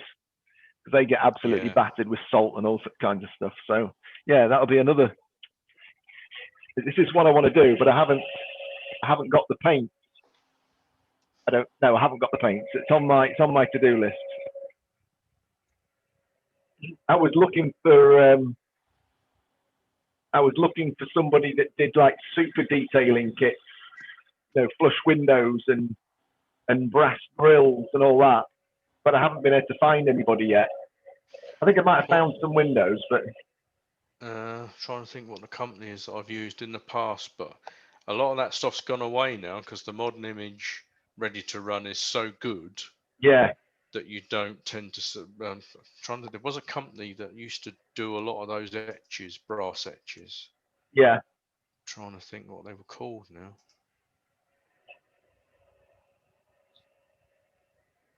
I'll have to dig it up and I'll send you a link. Oh, that would be brilliant. Thanks, Nigel. I think they also do flush glazing as well. I've got it as a bookmark, but it's on my other laptop, so I'll have to dig it up and find it. Oh, that'd be brilliant. Thanks. If I stick it on the forum in the website, then it's there for everyone, then, isn't it? That would be great. Yeah. Yeah, that'd be really good. Because I do want to do that. I think it'd be quite interesting. And one of them, I've bust the little handrails off. So I'll probably end up making brass handrails, drilling it out and making brass handrails. But I just want to go crazy with it, super detail it. Probably won't do a lot with it. So I might even, not put any couplings on it and put all the little pipes and all that kind of shenanigans that hangs around it. So it's just a showpiece, if you like, rather than functional or operational. See how I go. A few people used to do that with the old Daypol. Remember what were the old Airfix kits? And then I think there was a class 04. Right. And obviously, because it's not really a running model as such, because they've got plastic wheels and stuff like that. But you often saw people used to detail those. They'd have a bonnet side off, and you could see an engine inside it, and it'd be missing the crank rods off the side of it and stuff, and make it look like it's perhaps a bit derelict. Yeah. So that's quite a popular. Can you still get those? Popular. Yeah. Oh, I might have a look at that. Yeah. I think it was Chris. Did Chris Nevard do one? I don't know if he did or not. One of those modelers that regularly get published did something along those lines. Yeah. I think quite a few people have done them. But... Oh, I might have a look at that. That'd be quite good because then I could go crazy with it. Yeah, no, a friend of mine did. He bought one of the old Triang Class 31s. Yeah, I don't know what that is. It was a dead model and it didn't work, but he just made it look like one that's in the scrap line at one of the sort of the railway works, so all the glass was all smashed in. So he'd done it so you got like the little edges of glass around the windscreen seals. I know what you mean. Yeah, Well, that sounds good. access doors missing out the side, and you could sort of see glimpses of what's inside it, and Yeah, just totally battered and all weather stained. yeah, So for a sort of weathering exercise, so the scrapyard stuff can often yeah. That's a really good idea. be the bits that look best. Yeah. No, yeah, I might have a look and see how what I can do with that. Probably put something cheap up a swap meet, Chris. Say again. You could probably pick something up a swap meet or something like that. Oh yeah. That's an idea. I'm gonna do this class 8, 08, or whatever you call it. I'm gonna have a go at that. I don't mind battering that a little bit. Yeah. That's a good idea. That getting an Airfix kit. Well, practice on that and then go on to your 08 after that. Yeah, could do. Yeah. Absolutely.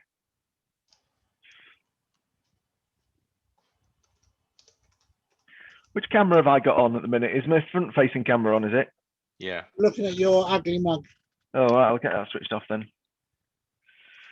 When you do the video, Chris, can you put the links to the various products you've used today with it? Can I do what? Can you put the links to the, like the various paints and? I will try to. Yes, it'll all depend. I know I committed to doing that. I just haven't got around to doing it yet. But yes, I'll try and put something in the commentary. There's a lot. I've got a lot going on at the minute, so. But I will try, because I know Les was asking me as well.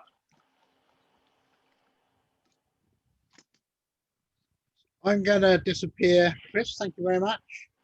All right, John. Good to see you, matey. I'll see you again. When do you want me to ring you? No, I'll give you a ring, because I don't know. At some point this afternoon, I just need to go and see what Tracy's got planned for me. Okay. If we're going out, which I think is unlikely, but you can never tell. You can never tell. So anything could be happening. Well, you can tell one thing for certain, that whatever it is that she might plan, yeah, you should have known already that was what she was planning. Well, that's very true. That's very true. You know her well. No. I know females well. No. Well, I'm afraid it's. I mean, normally she goes walking with Charlotte on a weekend, and but I somehow think they won't be rushing to go for a walk. No. As things are at the moment, but how many miles do they do normally? Ish. I would say about 5 or 6. Okay. Trace can't walk much further than that with her arthritis. Yeah. But yet Charlotte does all kinds of things. But where she got the arthritis? Everywhere, or just in her hips? In her hands, in her feet, in her knees. Oh, right. She's got it all over the place. Yeah. I know how she feels, so I've got it as well. So. Yeah, well, I mean, she takes a plethora of drugs for it. Yeah. But there's nothing you can do. It's a disease that she's got, and yep, there we are. That's the life. device, isn't it? Yeah, I mean yeah. But there I think we go. You have to keep telling yourself, what I do. Okay, that's painful. That's painful. I can't do that. But actually, there are other people out there that got a lot worse than me. So yeah. Stop feeling sorry for yourself and be grateful that you got what you got. Really. Well, she set off and did that 1,000-mile walk, didn't she? Oh, yeah. So she's done pretty well, I think. Because nobody knows what it's like for the individual, do you? I mean, But there we go.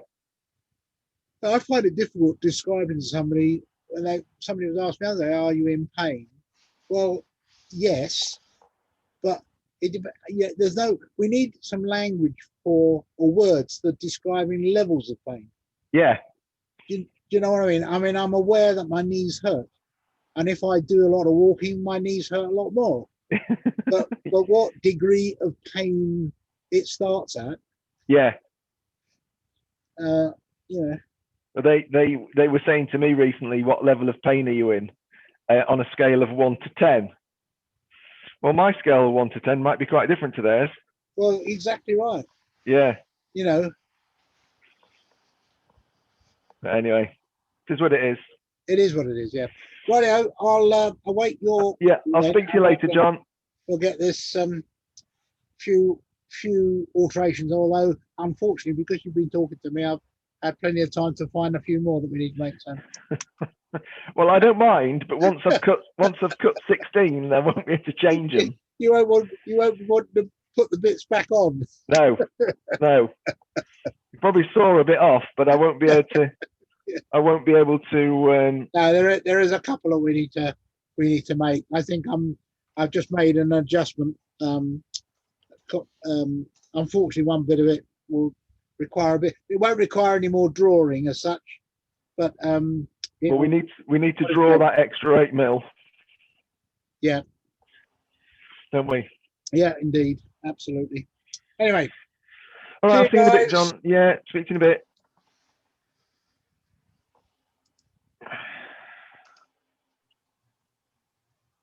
So I think I've got that somewhere how I want it. Get my hairdryer on it.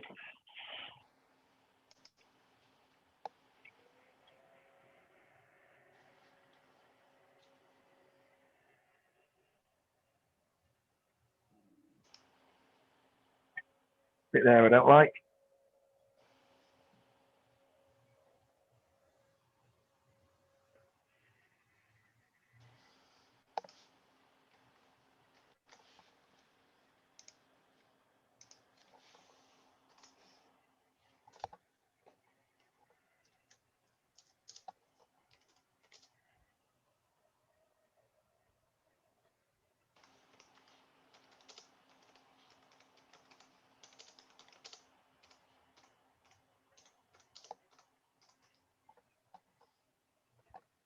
I think I like that one better than the first one, to be honest. It's come out quite nice, that.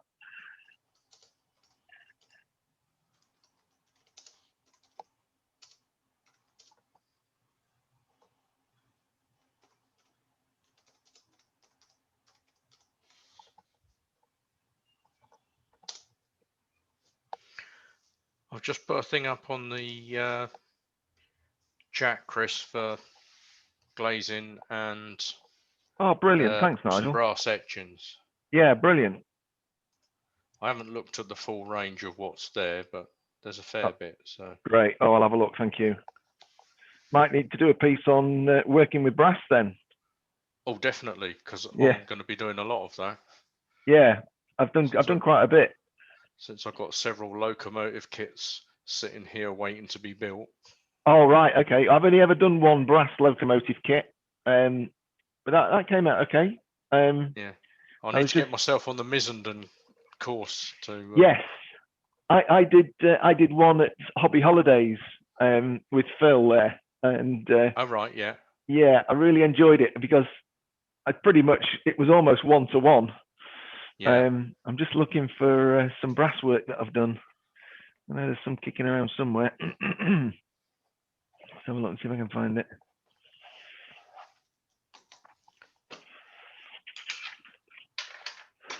My main problem is I was gearing up to do all this, and then COVID hit, and so I've been stuck at home. Yeah, it's been a nuisance, and isn't it? Not having the skills to do it. I wished I'd got the skills first, and I could have done something useful with my time at home. Yes, yeah. Oh, and here's a piece that I've done in this is it's very tiny, but it'll just give you an idea. So this is really working with very small photo etch. Just zoom you in. So this is a part of a gun turret for a Lancaster bomber. Oh yeah, yeah. Yeah, and all of that is brass at the back. You see this little tiny bit here. Yeah. Get my tweezers. All of this piece. All of that back is all done in brass. And that was soldered, yeah? No, I didn't need to solder that. All I did was all I had to do was fold it and fit it on. without breaking right, okay. it. I did a. Let me just put my glasses on so I can see what I'm doing. I did fold up some brass and solder it for another part of the Lancaster, which I've got a picture of. I'll fetch that out in a second. Yeah, and it's gone together really nicely. In fact, when you look at it, you'd think it was a cube of brass. Right. Let's see if I can find the picture. Time is it? 20 to 1. Yeah, we'll have to go in a sec. Go in and see. My dinner will be in the dog. Is that ordinary soldering, Chris, or have you used resistance soldering? That was ordinary soldering. I have done some resistance soldering. In fact, yeah, here we go. I'll get this. This is a good example. I think I've probably shown you this before.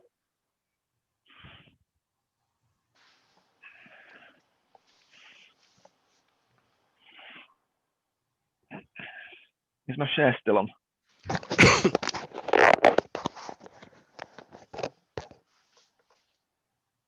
No, it's not. Let me just.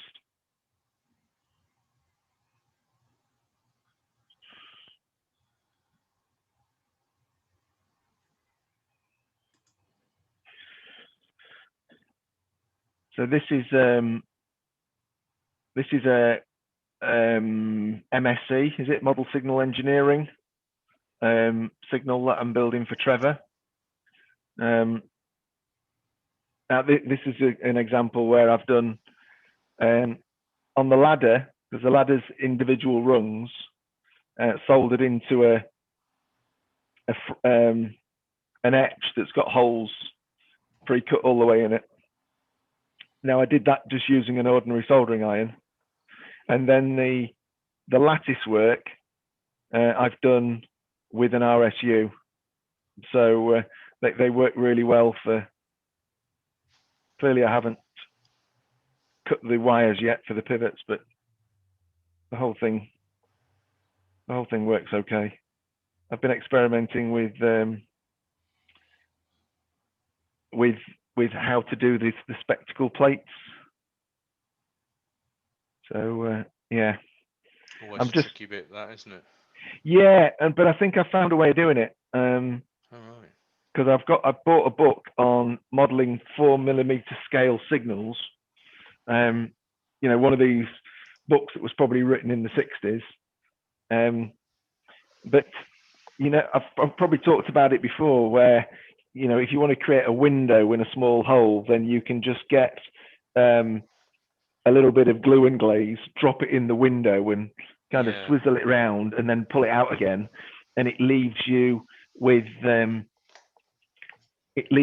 hole full of glue and glaze, which is really useful if you're building something like an airliner, putting all the little windows in. What I did was holding something up. I experimented with on this etch, and I used glue and glaze, and I mixed it with some of Tamiya's translucent paints. So you can just see the green and the red there. Now I think it's a blue that I need for a railway signal, but the principle's the same. There's just a hole there, and I've just put glue and glaze in it. So I'm waiting to get some, you know, those little tiny scale scenes lamps, oil lamps. Yeah. I'm waiting till the ones I want aren't available. So when they're available, I'm going to get some of them, stick it on the signal, and that's how I'm going to light the spectacle plate. Yeah, I think the green color is like a greeny blue. It is, yeah. I mean, they're just straight out the pot, those, but I'll probably end up, you know, doing something slightly. Mixing a bit of green and blue together to get the right color. Yeah, definitely. There's definitely more blue in it than I've shown there. Yeah. So yeah, another one of my projects. Gordon was holding up a book a couple of minutes ago. Was he? Okay. Just one moment, Gordon. Just let me switch my camera off. Hang on, so I can see it. What are you showing us? Yes, that's the one. That's the one. Yeah, there's a page in there somewhere where he talks about some kind of I can't remember what he's talking, glass paint or something like that that they were using. Can't remember where it is. So I'm just going to stick a bit of this wash on these chimney pots. See what it looks like. That's too thin.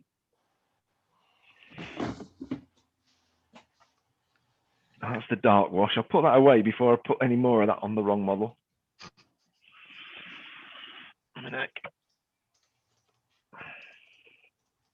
Because I painted the pots terracotta, and the base I just put like a stony colour. So I'm just going to stick a wash on it, try and calm it down a bit.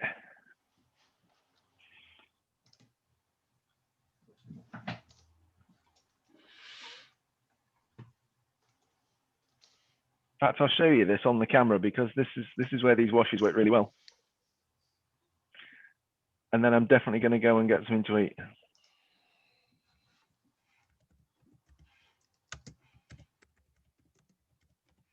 All right. Might be able to do it zoomed in. Let's see. So you can see it's quite a flat, sort of stony type colour. And then I just apply a little bit of this wash.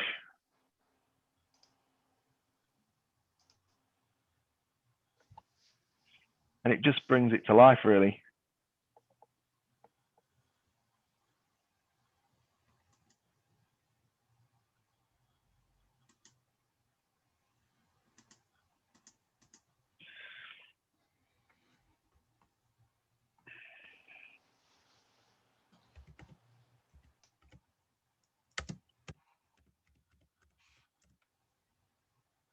Just let him stick a bit on the pots.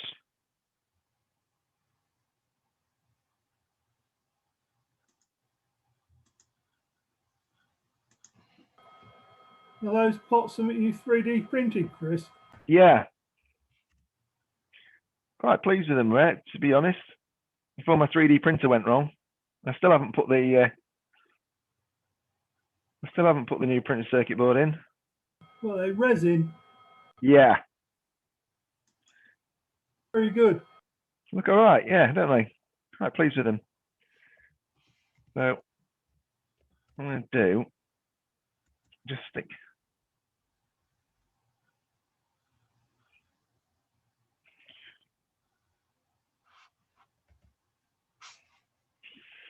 I don't want too much of this on, so I'll stub it back now with a bit of thinners.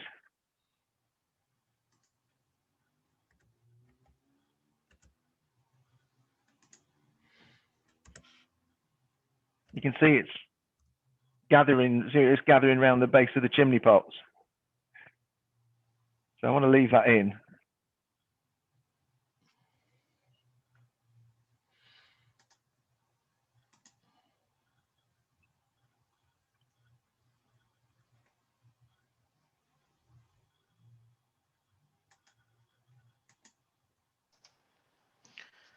You'd probably want a little bit of a green wash on one side of your concrete plinth bit, because whichever side was facing north would start to get the sort of the moss and stuff. Yeah, okay. Good call.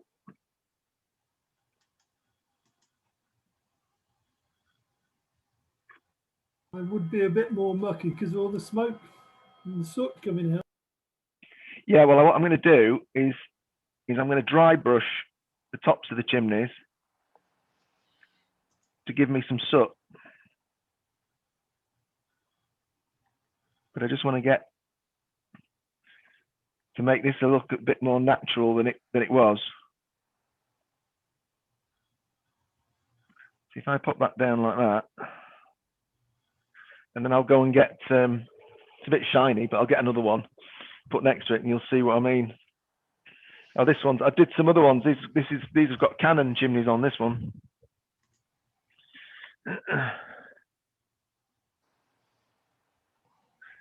So you can see the difference already. Look how bright the other one looks.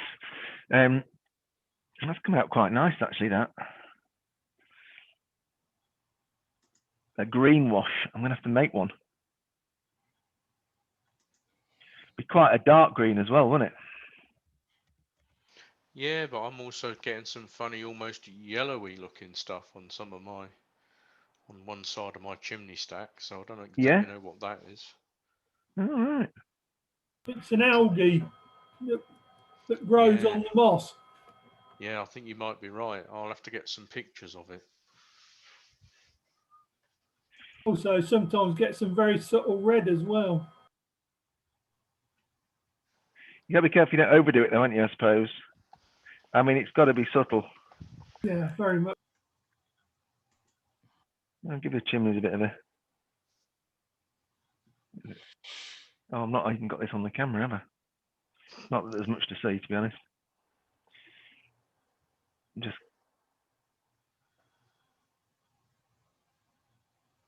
Just mucking the chimneys up a little bit. I'm going to do the insides black, obviously.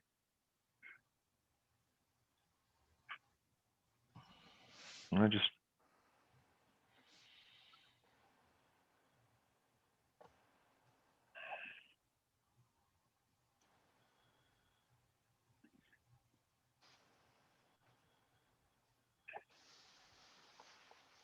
I do like this wash.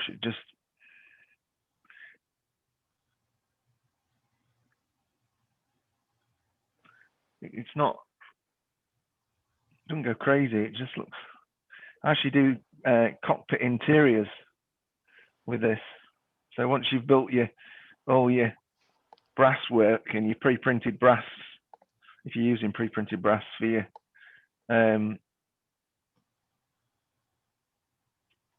instrument panel, and you go over it with this, it's amazing how it makes it just look more natural than having come straight out of the box.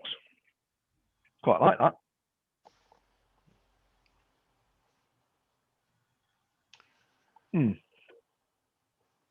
So as promised.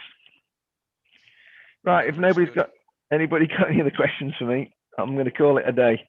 Yeah, I'm going to bail out now as well. Thank you very much again, Thanks Chris. very It's much, always Chris. Yeah, it's always good to see you guys. Yeah. Well, you, let me Chris. just put my cameras off so I can see everybody.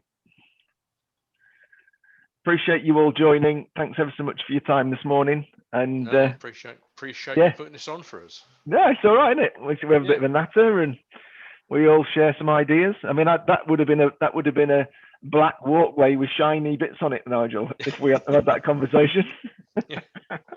Have a good weekend. Yeah, and you. See you later, everybody. Cheers, then. Bye. Bye. See ya. See you later, Bill.